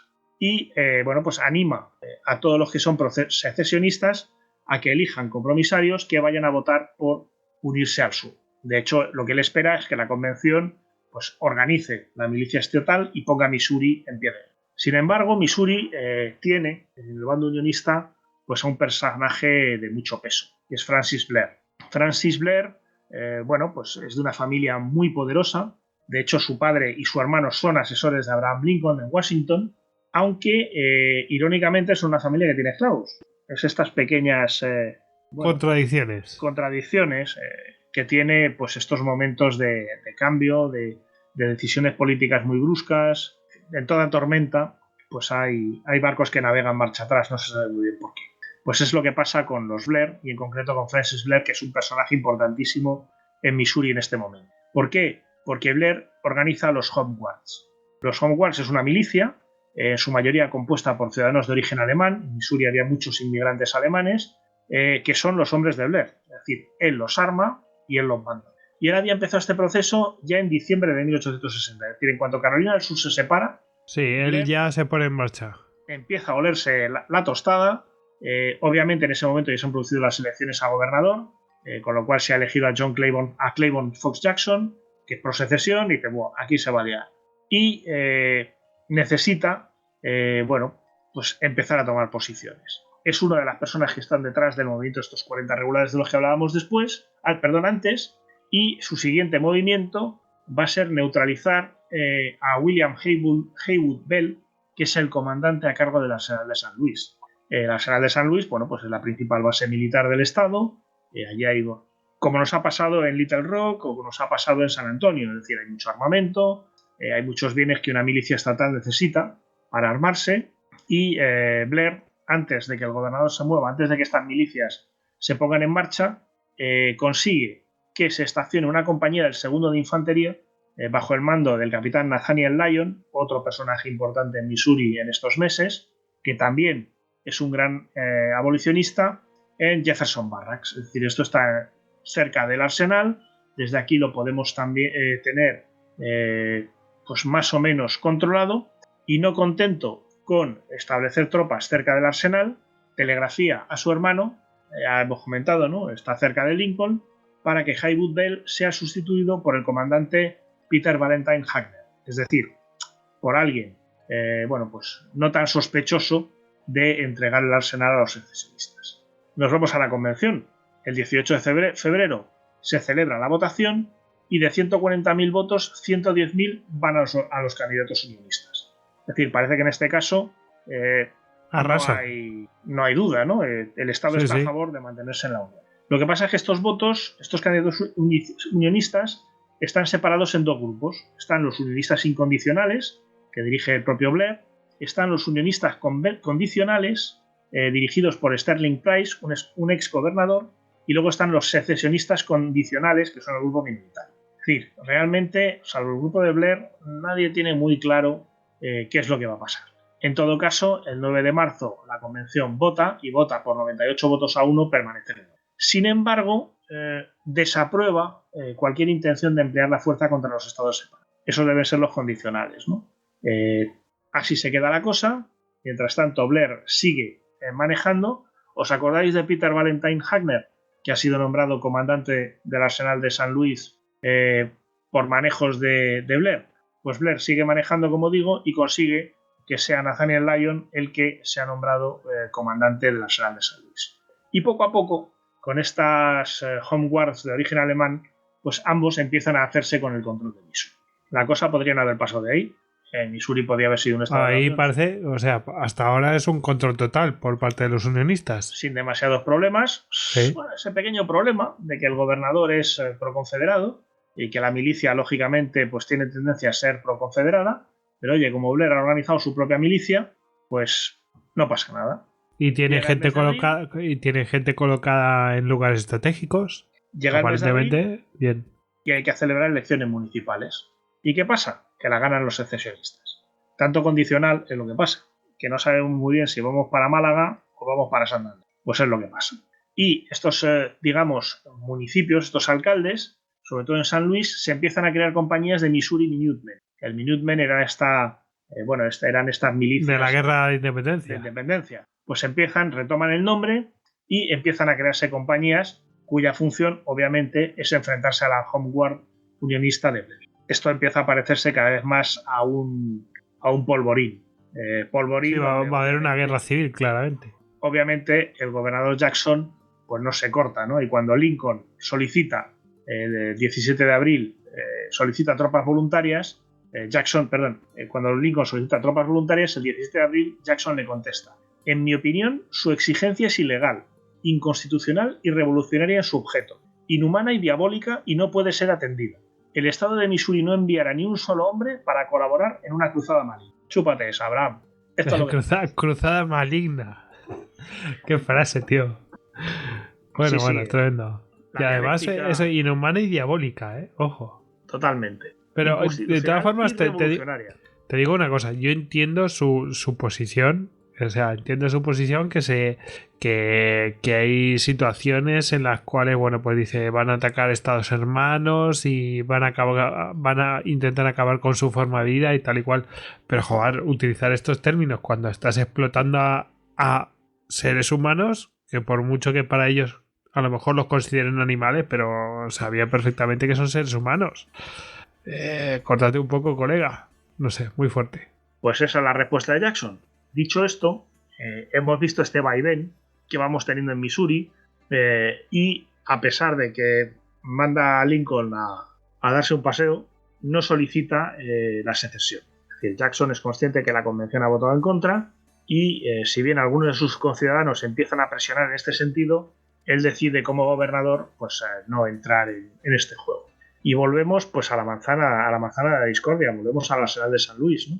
Hablamos antes de que era un puesto importante. Bueno, pues a mediados de enero había allí 39.000 mosquetes y más de 1 millón de cartuchos. 39.000 mosquetes a un mosquete por soldado, pues hagámonos una idea de la que se puede liar gracias a lo que hay dentro de ese arsenal. Hay un gran campo de instrucción y digamos que todo el complejo está rodeado por un muro donde patrullan centinelas y donde se ha emplazado artillería en posiciones dominantes. Pues ahí está el problema. Los secesionistas necesitan lo que hay dentro, los unionistas necesitan que lo que hay dentro se quede dentro, o por lo menos que no lo cojan los secesionistas. Pero ahí estuvo muy bien el movimiento que hizo Blair. O sea, ahí vio cuál iba a ser la jugada y tomó posiciones, así directamente. Efectivamente, vamos a empezar a estarnos quietecitos. ¿Qué pasa? Que estos Missouri Minutemen se habían estado tranquilos porque en todo momento habían pensado que, bueno, pues que Jackson les acabaría abriendo las puertas. Y efectivamente Jackson se mueve un poco en este sentido. Para empezar, reúne a 700 milicianos y los instala en Camp Jackson, bajo el mando de un general de brigada, del Mars Frost, que es una posición, bueno, pues no está demasiado lejos del arsenal, pero sí lo suficiente para que, bueno, pues nadie se ponga demasiado nervioso, ¿no? La idea es que a la primera oportunidad Frost se ponga en marcha con estas tropas y tomen el arsenal. ¿Qué es lo que pasa? Que Frost parece que le echa un vistazo a lo del muro que hemos comentado y a lo de centinelas y a lo de la artillería emplazada y le dice a Jackson que toronjas, que con 700 milicianos no se toma esa posición, que esto va a ser una animalada y que no vamos a llegar a ningún sitio. ¿Qué hace Jackson? Pues manda a 2 delegados a Montgomery, en Alabama, ya hemos dicho que era la sede del gobierno confederado en ese momento, para pedir artillería. No le sobrarán un par de cañones, a ser posible de los gordos, que es que verá usted, tenemos una arsenal muy grande allí en San Luis, pero no hay manera de entrar dentro. Y en fin, si pudiéramos tirar los muros y arreglarles un poco, pues nos vendría muy bien. Que si le sobran, que si no le sobran, pues no, ya nos apañaré. Efectivamente, Jefferson Davis, que parece que tiene un buen día, porque en general a lo largo de la guerra lo de enviar tropas al oeste se le va a atascar en más de una ocasión, pues ordena que se envíen 2 cañones de 32 libras, 2 obuses de 12 libras y 500 mosquetes. Oye, que ya son 500 milicianos armados, un poco en condiciones, ¿no? A ver si se van a rendir como aquellos. Lyon y Blair, que se huelen la tostada, y que ven un poco lo que está pasando, a lo mejor alguien en una esquina utiliza la palabra cañones, otro dice 32 libras, y dicen, joder, esto es una burrada. Empiezan a trasladar el contenido del arsenal en secreto al otro lado del río. Oye, que si nos tenemos que poner a malas, que se queden con el arsenal, que nosotros nos habremos llevado los monjetes y la mano. Que es lo que importa. Que es lo que en el fondo nos interesa. Y efectivamente, parte de estas armas, como digo, van al otro lado del río, otra parte se la queda Lion para los home guards que están instalados en Jefferson Barracks, y organiza, digamos, esta posición la convierte en una fortaleza y empieza a enviar patrullas que vigilen el arsenal por fuera, ¿no? Es decir, los de dentro son tropas federales que no tienen por qué meterse en líos, pero yo los defiendo desde fuera, mientras los que también están fuera querrán meterse dentro. En fin, no sabemos quién es el asediado y quién es el que asedia. Sí, unos asedian a otros. Todo recuerda a Alesia. Efectivamente. Bueno, pues así han quedado las cosas. Como digo, todo el mundo asedia a todo el mundo.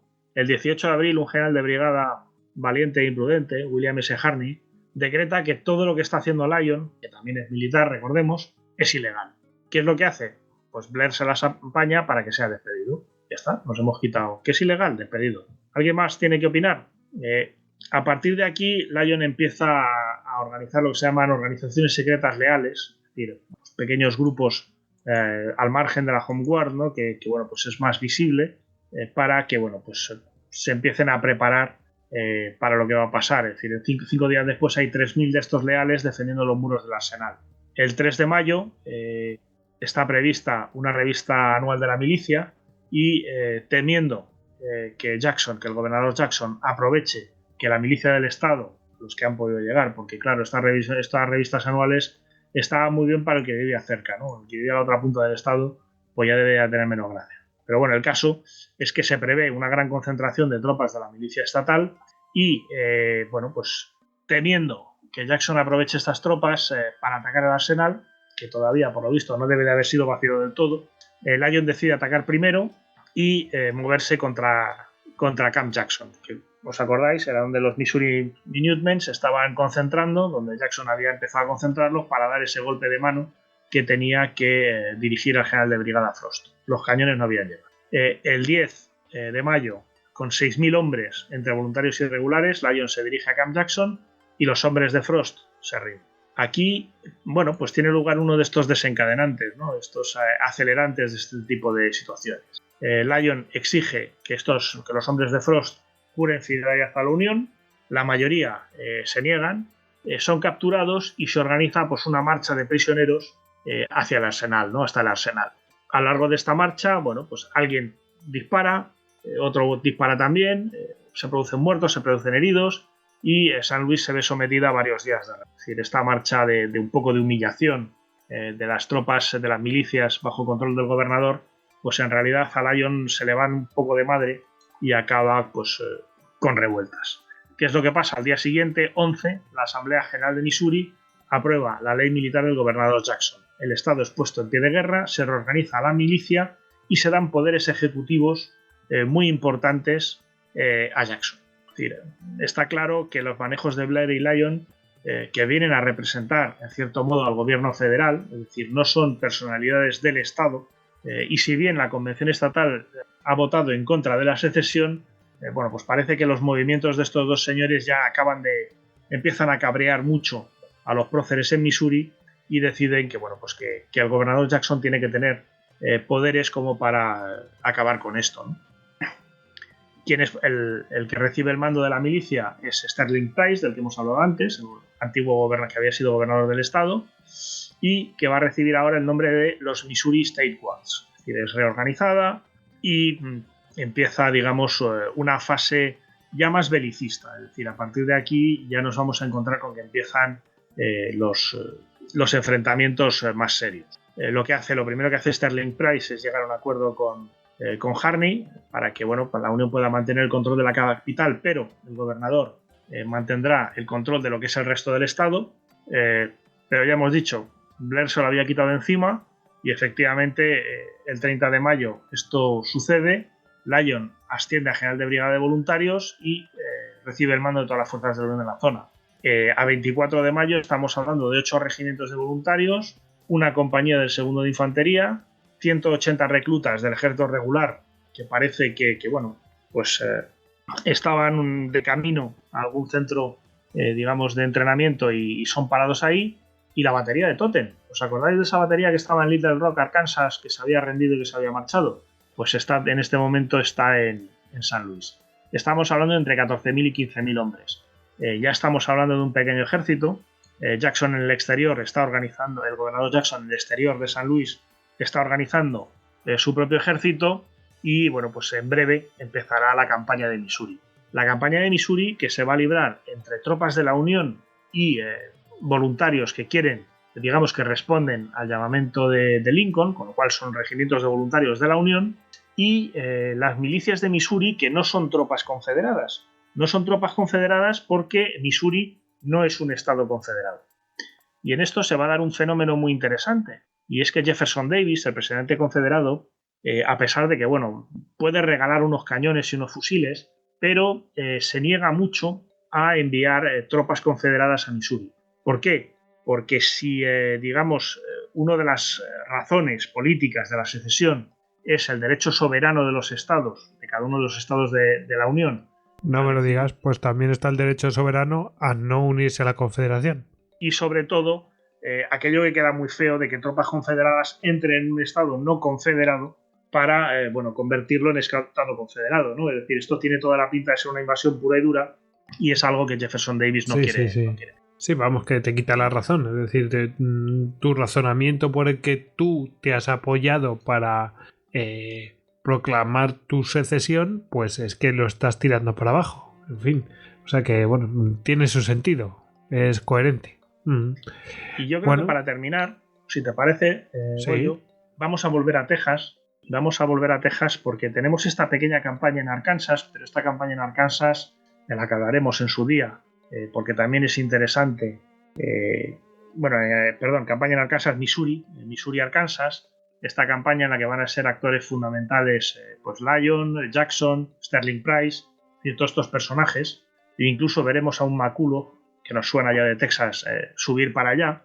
Pero esto ya se encardina en campañas de mayor calado, en movimientos de mayor calado, que acabarán en la campaña de Pea Ridge.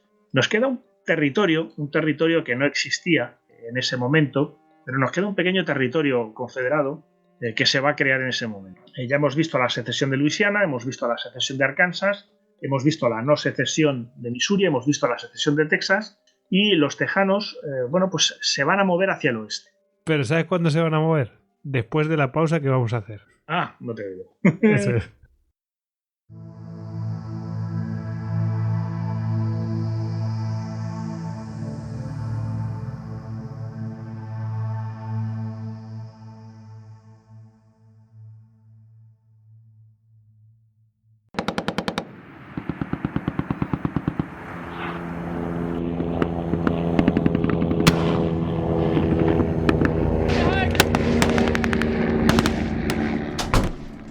General, esto es un desastre. Han destruido nuestras posiciones defensivas y debemos reorganizar la línea de ataque. Si hacemos una aproximación a los clásicos, Sun Tzu en el arte de la guerra decía: los esbeltos en defensa se esconden en las profundidades de la tierra. Los esbeltos en maniobras de ataque se esconden en las más elevadas alturas del cielo. De esta manera pueden protegerse y lograr la victoria total. Señor, estamos en Holanda. Como no reinterprete usted la teoría de placas, aquí no va a haber una montaña en siglos. Ah, montañas. Claro, maldita sea, Grumete. Póngame algún programa de Histocast con grandes victorias militares. ¡Histocast! Porque quién sabe cuándo necesitarás conquistar Holanda.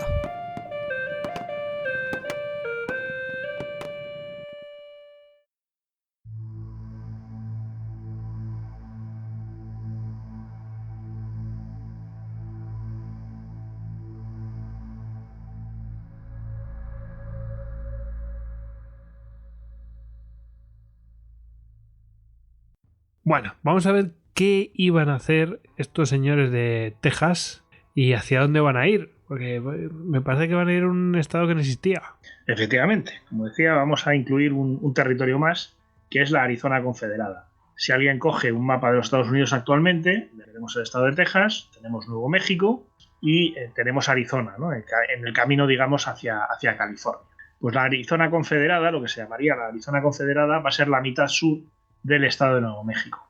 Si además nos fijamos en la peculiar forma que tiene Texas, hay una protuberancia hacia el norte, con lo cual, si cogemos la mitad actual de la mitad sur de Nuevo México, pues parece que da como cierta armonía a lo que es la figura de Texas, ¿no? Esta protuberancia hacia el norte y esta protuberancia hacia el oeste que acaba en El Paso, pues se convierten en un territorio más redondo. El caso es que, bueno, pues en ese momento Nuevo México no es un estado, es un territorio, no está digamos, no cumple los requisitos para ser uno de los estados de la Unión, y allí pues se tiran las miradas de los confederados en Texas, bueno, tanto en Texas como en la capital confederada, en el caso de Jefferson Davis.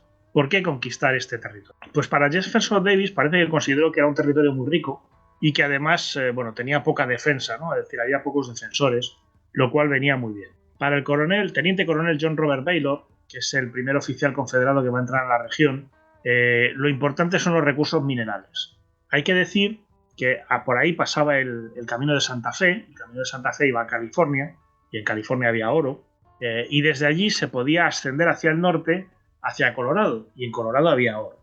Y teniendo en cuenta que la Confederación, una de sus primeras políticas es autoimponerse un bloqueo del algodón, bueno, para obligar a las potencias europeas que necesitan ese algodón para su industria a tomar partido por ella, bueno, esto no funcionará, pero lo que sí funciona es que si no vendes algodón fuera, no entra dinero. Y todo el oro de California y de Colorado pues hubiera podido ser un magnífico aporte a la economía confederada en ese momento. Nos queda, bueno, pues la razón que hemos esgrimido 500 veces a lo largo de este programa.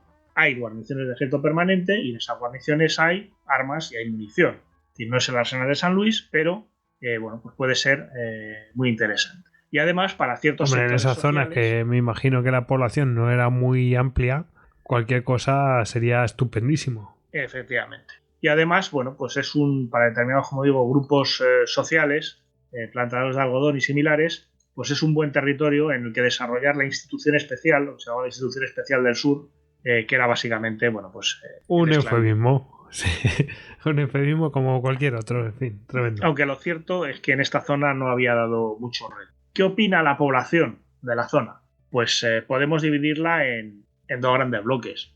En la parte sur, en la parte, digamos, del bajo Río Grande, el que baja, estamos en Nuevo México, en el actual estado de Nuevo México, pues la población es sobre todo de origen sureño y obviamente están a favor de la Confederación, ¿no? Y de hecho, el 16 de marzo de 1861 se convoca una reunión en Mesilla, la ciudad de Mesilla, que está pues al lado de lo que es actualmente Las Cruces, un poquito al norte del Paso, y allí en Mesilla se repudia al gobierno federal. Es decir, no somos un estado, no somos un territorio, somos un territorio nada más, pero vamos a repudiar lo que es el gobierno federal. 5 meses más tarde, en Tucson, en Arizona, en la Arizona de verdad, bueno, pues se celebrará otra convención declarando que esta Arizona también es territorio confederal.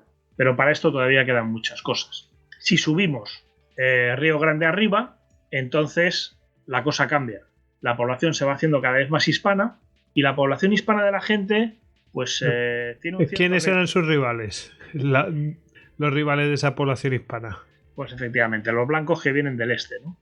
Tienen cierto recuerdo de la Guerra de Independencia de Texas, tienen cierto recuerdo los más mayores de que un día no fueron estadounidenses, que fueron mexicanos. Y en fin, los blancos vengan con la bandera que vengan, ya sea barras y estrellas o con la cruz del sur, o sea, la cruz confederada, pues no les hacen excesivo. Vamos un poco a establecer la situación militar, ¿no? El 17 de mayo de 1861, como vemos, ya han pasado bastantes cosas. La secesión ya está en plena marcha. Missouri se debate en sus propias incongruencias. Por supuesto, Arkansas, Luisiana y Texas ya se han declarado estados confederados. Como digo, el 17 de mayo de 1861, el Departamento de Guerra de los Estados Unidos ordena al coronel William H. Loring, que es el comandante del Departamento Militar de Nuevo México, que envíe al teniente coronel Edward Richard Spring Canby a Fort Leavenworth, en Kansas, con el 5º y el 7º regimientos de infantería, 2 compañías del 10º y 2 compañías, perdón, del 10º de infantería. Fort Leavenworth, en Kansas, está al norte, es decir, estas tropas se alejarían del escenario de Texas y probablemente pues, su destino era ir a combatir en la zona de Missouri o trasladarse a los ejércitos que se estaban formando pues, tanto en el este como en el centro del país. ¿Qué es lo que sucede? Que a William H. Loring lo veremos también en el ejército de Virginia del norte de Lee, es decir, Loring es pro-confederado y cuando le llegan estas órdenes dice, mire ustedes, que yo me apeo, dimito y efectivamente se marcha para unirse al ejército confederado, de modo que Canby es ascendido a coronel y pasa a ocupar su puesto, es enviado a Santa Fe. Es decir, en este cambio de mando realmente la confederación pierde de un oficial que podía haberle facilitado mucho las cosas y de hecho resulta un tanto honrado por parte de Loring, ¿no? Porque podría haber transmitido esas órdenes, mandar a casi todas las tropas federales que hay en la región hacia el norte y luego decir, oiga, que yo me paso, y mándenme unas milicias de Texas que esto lo vamos a arreglar rápido. Bien, Canby es enviado a Santa Fe, se tiene que hacer con el control de Nuevo México y se encuentra con varios problemas. Primero, bueno, esto funciona así, ¿no? En todos los estados se están levantando milicias, voluntarios, así que ahí van las bandas militares con los tambores, las trompetas, los pífanos, los carteles, únete a la unión, lucha por los derechos de todos, en fin, lo normal, plof. La población es totalmente apática de cara a la guerra, sobre todo los de origen mexicano, y lo cierto es que la gente no parece estar muy por la labor. Y cuando están por la labor, una de las grandes preocupaciones de Canby es que cada compañía tenga por lo menos un oficial blanco. Es decir, intentar asegurar pues que esto no se convierta en un círculo de deserciones, ¿no? Estaba la prima de enganche, estaba el uniforme, estaba el arma y luego me voy para casa. Canby tiene un segundo problema. No solo la gente no está a favor de participar en esta juerga que están montando en el este, sino que además al oeste hay un par de tribus indias, los Navajo y los Apache, bueno, pues que llevan bastante tiempo fastidiando. De hecho, el invierno de 1860 a 1861, Canby se lo había pasado combatiendo contra estas tribus y obviamente están muy al tanto. Es decir, por mucho que el cine clásico nos venda el How, yo, Apache, no interesarme en asuntos de hombre blanco, pues en realidad eran tribus que sí sabían muy bien lo que estaba pasando y que obviamente pues estaba provocando una gran guerra hacia el este y que todo esto podía ser una ocasión para ellos y lógicamente que cada hombre armado que se marchara de Nuevo México pues a ellos les facilitaba las cosas, ¿no? Y de hecho, bueno, pues Canby además tiene una apreciación en este sentido muy justa. Todos estos auxiliares, todos estos voluntarios que le llegan, pues él decide que los va a poner de cara a los indios, donde pueden ser de cierta utilidad, mientras que si tienen que enfrentarse a un ejército confederado, los auxiliares mejor, o sea, los voluntarios mejor como auxiliares en segunda fila para, bueno, pues evitar que se los coman. Resultado, buena parte de estos soldados regulares que tenía que haber marchado a Kansas se marcha hacia el Río Grande inferior, es decir, hacia la parte sur del río. Además, bueno, pues tenemos unos pocos voluntarios, con lo cual, ¿qué es lo que va a hacer Canby?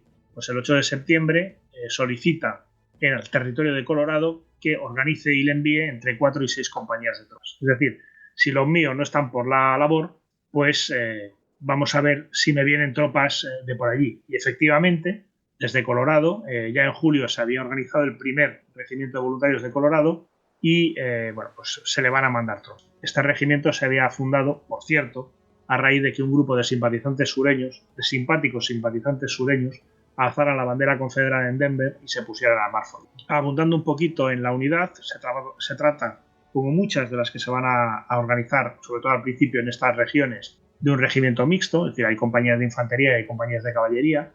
Básicamente lo que hay es que no hay suficiente no hay suficientes voluntarios como para crear regimientos de una cosa o de otra, ¿no? Entonces se hacen unidades mixtas que se pueden mandar al combate mucho. Al mando se pone al coronel John P. Slug, Samuel Forster Tappan será nombrado teniente coronel y John Milton Chivington comandante. Chivington será en el futuro un personaje importante en las campañas sobre el Río Grande. Pero bueno, es otra historia y merece ser contada en otra ocasión. Lo cierto es que... Más, pues, de manera más pormenorizada. Más pormenorizada. Hay una campaña preciosa en el 62, en el cauce del Río Grande, que bueno, que ya tendremos ocasión de contar. Solo querés poner los dientes largos a los oyentes y ya está. Nos dirán, ¿por qué no lo tratasteis ahora? Que necesitamos un programa de 9 horas. Pues no. Efectivamente. Bueno, primero voluntario de Colorado. Lo cierto es que había cierta ilusión por parte de los componentes de esta unidad en que los mandaran al este a combatir. Locos los hay en todas partes, pero el gobernador prefiere que se quede en la región y, oye, ya que estamos, ya que me los piden desde Nuevo México, pues se plantea el mandarlos para allá, de tal modo que los tenemos a mano y no se me van al otro lado del país, donde si los pido, desde luego no me los van a ver. Sí, mejor me los quedo aquí cerquita, que me serán de más utilidad. Y nos vamos a Texas. Pues venga, de vuelta a Texas. ¿Os acordáis de John Robert Baylor? John Robert Baylor, habíamos comentado que había sido el primer oficial confederado en entrar con tropas en la región de Arizona, de Nuevo México, ¿no? Pues bien, en mayo de 1861 había sido nombrado teniente del segundo batallón de fusileros montados, teniente en el segundo regimiento de fusileros montados de John Rip Ford. ¿Os acordáis de Rip Ford? El que se había encargado de tomar una serie de fuertes en la parte, digamos, más final del cauce del Río Grande. Allí había estado Baylor ayudándole en estas funciones, tanto en el Río Grande como en la franja del río Nueces, y pues poco después se le da la misión de ocupar pues todos los puestos que han evacuado los federales entre Fort Clark y Fort Bliss. Fort Bliss queda al lado del paso, es decir, se mueve a lo largo del río en dirección hacia el oeste, hacia esos confines de Texas. Y a partir de ahí, efectivamente, tiene que seguir el Río Grande hacia el norte y establecer el territorio confederado de Arizona. ¿Qué tiene para eso? Pues 300 hombres, el llamado Batallón de Caballería de Texas, y ya está. Si al principio estamos hablando de un mínimo de tropas. Y con esto se va desplazando a lo largo del río. Es verdad que son hombres muy buenos, son gente que ha combatido la guerra contra México, la de la independencia de Texas, son gente que ha combatido a los indios, especialmente a los comanche. Es decir, conocen su negocio, pero efectivamente es poco. El 15 de julio, Baylor llega a Fort Bliss, hemos dicho al lado del paso, donde empieza a preparar una expedición hacia Mesilla. ¿Os acordáis? Donde había habido una reunión de locales y habían decidido que lo de la unión no iba con ellos y que iban a ir a su bola. Pues ahí es hacia donde se quiere dirigir Baylor. ¿Cuál es el problema? Un poco más al norte, en Las Cruces, en Fort Fillmore, hay una guarnición federal y bueno, pues hay que, digamos, acabar con ella. ¿Cuál es el plan de Baylor? Bueno, pues Baylor sabe que esta guarnición federal, el fuerte no está posicionado en un buen lugar defensivo, parece más un puesto, digamos, para movimiento de tropas, bueno, pues plantar la bandera, ¿no? Decir, oiga, que esto es nuestro, sobre todo en una zona, bueno, pues tan cerca de lo que es la frontera de México, y además tiene un suministro de agua que no está dentro del propio fuerte. Esto, bueno, cualquiera que haya estudiado nuestras campañas españolas en Marruecos, donde se hacían todos estos bloqueos en los altos de la montaña y los soldados iban muriendo porque todos los días había que ir a por agua, y ahí los rifeños pues aprovechaban para cargarse unos cuantos a la ida y otros pocos a la vuelta, pues es un poco la posición en la que está Fort Fillmore, allí al norte de Las Cruces. Aún así, bueno, pues Baylor con sus hombres lo que decide es lanzar un ataque sorpresa y a ver qué es lo que pasa. ¿Quién está allí al mando? Es el comandante Isaac Linde, con tropas, unos 600-700 hombres del 7º de infantería. Tiene algo de artillería, tiene algo de caballería, es decir, es la típica también unidad mixta, un mini ejército bien apoyado. El 23 de julio, Baylor parte hacia Mesilla, se mueve muy deprisa. De hecho, el 24 está en Fort Fillmore y bueno, pues se queda a la espera del alba para lanzar ese ataque sorpresa. En ese momento él tiene 258 hombres, pedazo de ejército. Tampoco es que fuera a ver asalto. En realidad, pues pasa lo que pasa en todas estas situaciones de guerra civil tan complejas, ¿no? Uno de los rebeldes, entre comillas, que está de guardia, decide que él no es rebelde en absoluto, o que es rebelde porque el mundo lo hizo así, deserta, entra en Fort Fillmore y le dice al Linde, oye macho, que hay 250 tíos fuera esperando a echársete encima en cuanto salga el sol. ¿Qué pasa? Que Fillmore automáticamente alerta a sus soldados y bueno, pues cuando oyen los tambores, las trompetas y todo el mundo a posiciones defensivas, pues Baylor decide volver a Mesilla y cruzar el Río Grande, pues por aquello de interponer el cauce del agua entre un enemigo que te duplica en número y tú mismo. Efectivamente, el 25 de julio, es decir, al día siguiente, Linde decide ir a buscar al enemigo. Cruza el Río Grande, se ha llevado, no sé, según se invierte el tema. Sí. Efectivamente, se ha llevado entre 350 y 500 hombres, como decía antes, infantería, caballería y una batería, pues en algunos sitios dicen que son 2 cañones, en otros dicen que son 3. Baylor en ese momento ya tenía artillería él también. Y bueno, pues lo que hace es, viendo que el enemigo viene, posiciona a sus tropas en los techos de las casas de adobe, estos techos planos que hemos visto en 1000 películas del oeste con el murete, y en un corral que hay al sur de la ciudad. Linde posiciona sus cañones y les exige rendirse. Rendición incondicional. Estáis acabados, macho. Nosotros somos profesionales, vosotros sois un montón de milicianos, no tenéis ni idea. Respuesta de Baylor: prefiero luchar un poco primero. Es decir, oye, que no te digo que no me vaya a rendir, pero hombre, por lo menos que alguien salga herido, no sé, que parezca que estamos haciendo algo serio. La artillería federal empieza a disparar sus bolaños y el batallón de fusileros montados de McNally, que es un poco la unidad de caballería que tienen, se lanza a la ataque. Uno de estos ataques, una de estas cargas frontales tan del estilo de Custer, ¿verdad, Goyo? Directamente contra las posiciones. Bueno, de Custer y de tantos otros. Y de tantos otros. Sí. Se lanzan directo contra las posiciones de los tejanos y, obviamente, estos están bien atrincherados, así que se lían a disparar y, bueno, pues los jinetes tampoco esperan muchos. 4 muertos, varios heridos y media vuelta, ¿vale? ¿Para qué nos vamos a complicar? Era luchar un poco. Era luchar un poco primero. Exacto. No, oye, tú, que se resisten, como decía Gila, es el enemigo, no, que vamos a ir, que no disparen, que a ver si nos vamos a hacer daño. Se retiran tras su propia artillería y lo hacen tan bien y tan deprisa que de paso pasan por encima de su infantería que lo venía siguiendo para participar en el combate, lo cual organiza un caos. Claro, ahí habría que preguntarse cuáles son los profesionales. Efectivamente. Y Linde, pues visto lo visto, tiene 2 opciones: o echarse a llorar amargamente o retirarse de vuelta a Fort Fillmore, a echar la bronca a todos, a ponerlos a, yo qué sé, a pelar patatas, correr bajo el sol, en fin, cualquier cosa para ver si se enteran de que esto es una guerra en serio y no una juerga de fin de semana.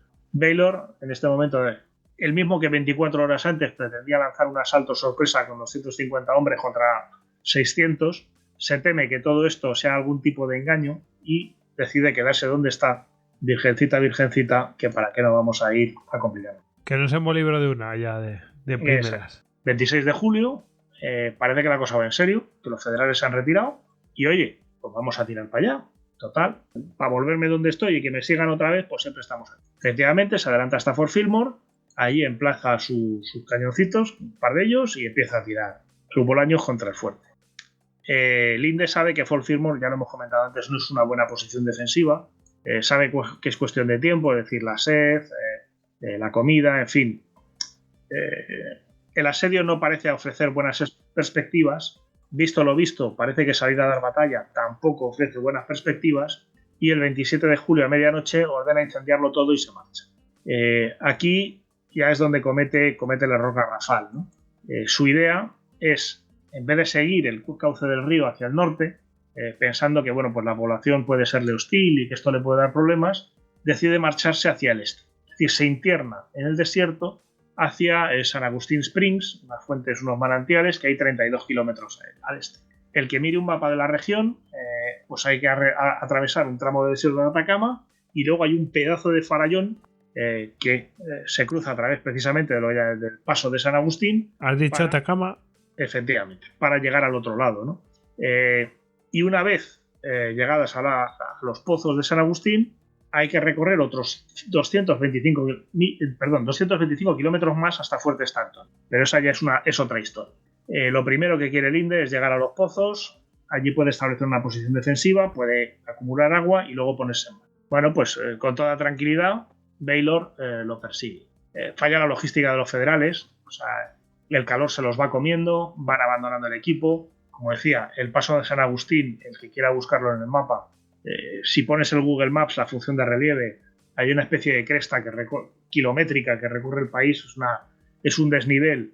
Pues cuando llevas, 25 kilómetros a plena solana y con muy poca agua, pues tiene que hacer una gracia encontrarte con eso espeluznante. Y no es lo peor. Durante la marcha, Linde se adelanta con sus tropas montadas, llega hasta los pozos de San Agustín y descubre que está en seco. Vamos, que se ha metido en una ratonera perfecta. Allí monta un campamento de fortuna, manda al capitán Alfred Gibbs con 70 fusileros montados para que vuelva a la retaguardia de la columna y proteja un poco a los hombres que se van quedando rezagados y que realmente pues la fuerza de Baylor se los va comiendo por grupitos y realmente, bueno, pues cuando llega lo que se encuentra son carretones abandonados, soldados, mujeres y niños de la guarnición pues insolados, en fin. El ejército de Baylor, los 250 hombres de Baylor que los van siguiendo, supongo que también pagando su tributo al sol, pero lógicamente ellos han podido abastecerse de agua antes de partir, cosa que los ocupantes de Fort Fillmore no han podido hacer.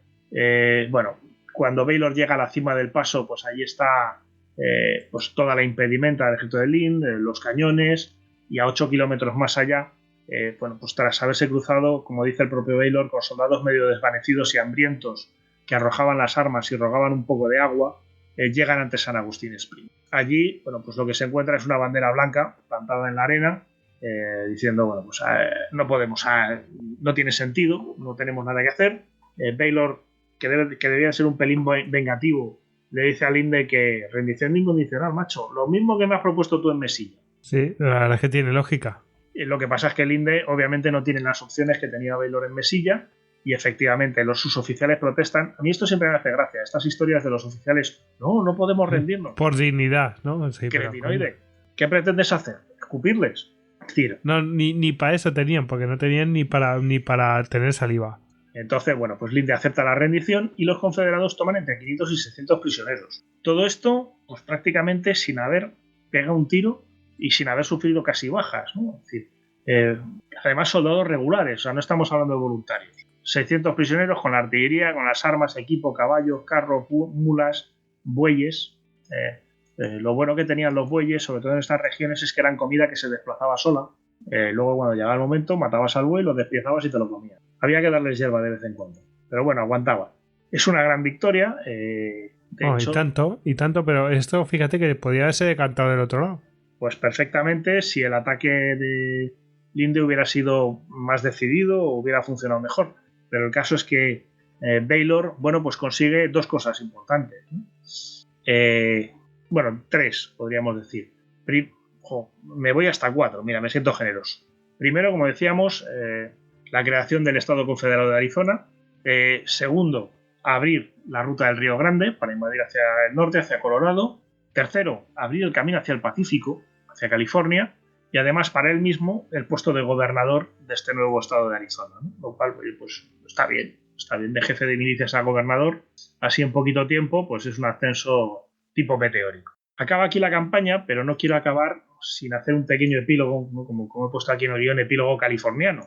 Se abría el camino a California. Y California, que tampoco era un estado, todavía era un territorio, bueno, pues esto de que los confederados tengan el camino de Santa Fe abierto sin ningún tipo de guarnición federal en el camino, pues causa cierto estupor, es problemático y algo hay que hacer, ¿no?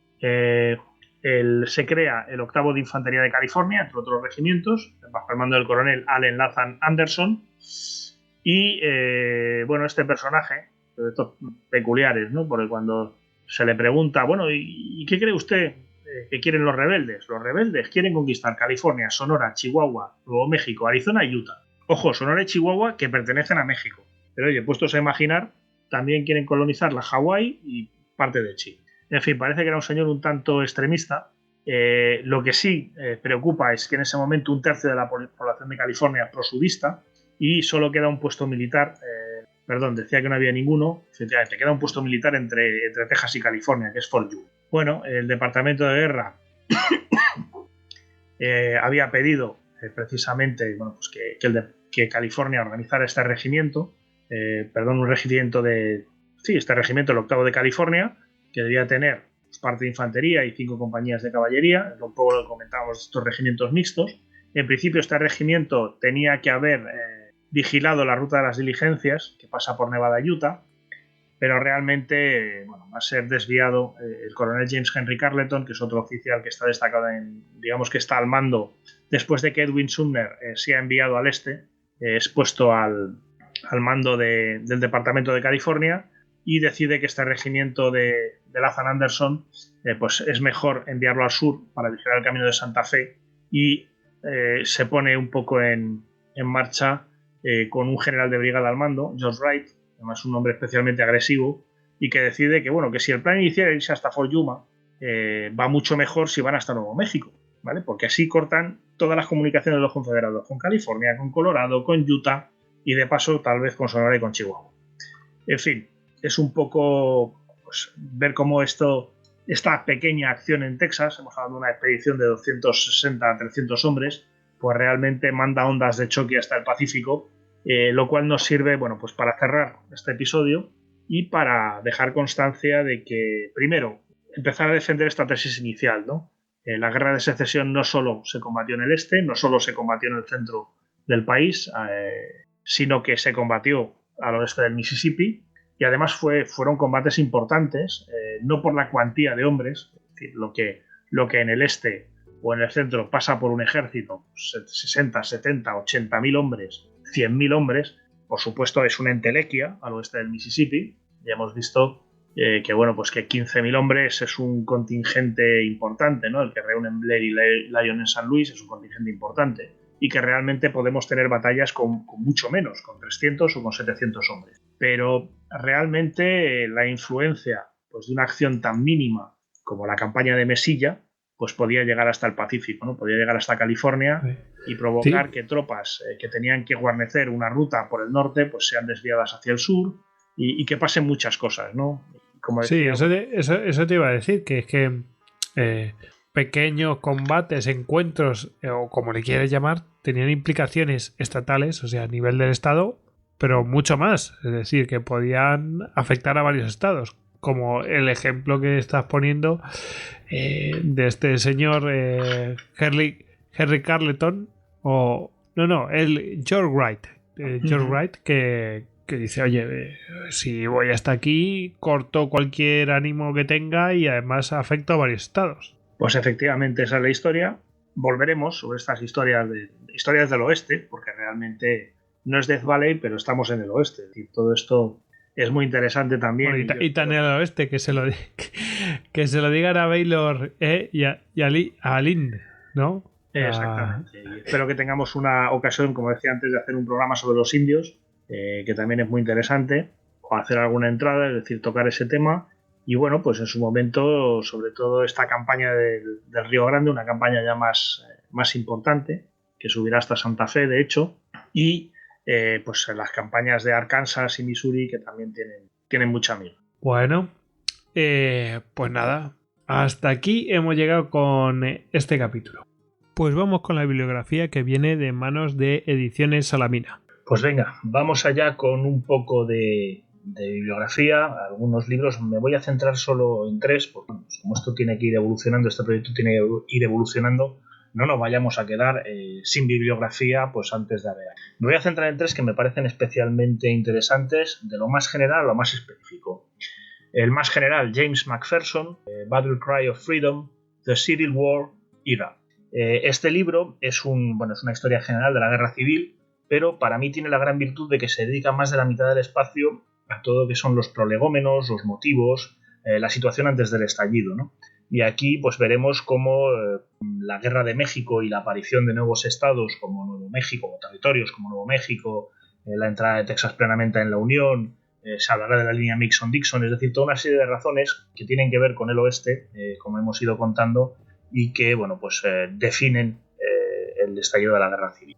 Un poquito más específico, tenemos a Thomas Kuttner, Theater of a Separate War, The Civil War West of the Mississippi River. Este es un libro que nos coge todo el escenario que nos interesa, desde 1861 a 1865, y que nos va a ir narrando todos los acontecimientos que sucedieron al oeste del Mississippi y su importancia.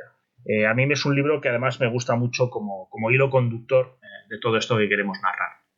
Y finalmente, un poquito más específico todavía, Hans Christian Adamson. Este es un libro un poquito más antiguo, es de 1961, si los otros dos ya son de este siglo, pues este, como digo, tiene más años. Rebellion in Missouri, 1861, Nathaniel Lyon and His Army of the West. Este se centra en los acontecimientos de Missouri, en la persona de Nathaniel Lyon, que hemos tenido ocasión de citar varias veces, y bueno, pues cómo aparece el ejército unionista del oeste. Y yo creo que con esto tenemos algo de bibliografía. Habrá más. Pues yo voy a aprovechar que Salamina acaba de sacar un libro que, aunque tiene que ver y no tiene que ver con nuestro tema. Es decir, no tiene que ver con la secesión en el oeste, pero sí tiene que ver con la guerra de secesión, y como es un estreno que acaba de sacar Salamina, pues quiero comentarlo. Es Azules y Grises, una historia de la guerra de secesión y sus combatientes españoles, escrito por Joaquín Mañez Postigo. Bueno, pues eso, pues que lo podéis encontrar en Salamina, es un estreno, me lo he encontrado casi de casualidad. Y nada, pues como ya estamos tratando este tema, pues aprovechar y mencionarlo. Bueno, pues vamos a despedirnos, pero antes de despedirnos ya sabéis que tenemos que dar las gracias a nuestros oyentes. Por supuesto, a los que tenemos que dar las gracias, desde luego, son a los mecenas que nos apoyan y permiten que pues, este programa pues, se lleve a cabo. Pero dentro de todos ellos, a los que les tenemos que dar sobre todo las gracias es a los mecenas héroes de las Termópilas, Daniel y Cristian Carrillo, el ecuatoriano en Tokio.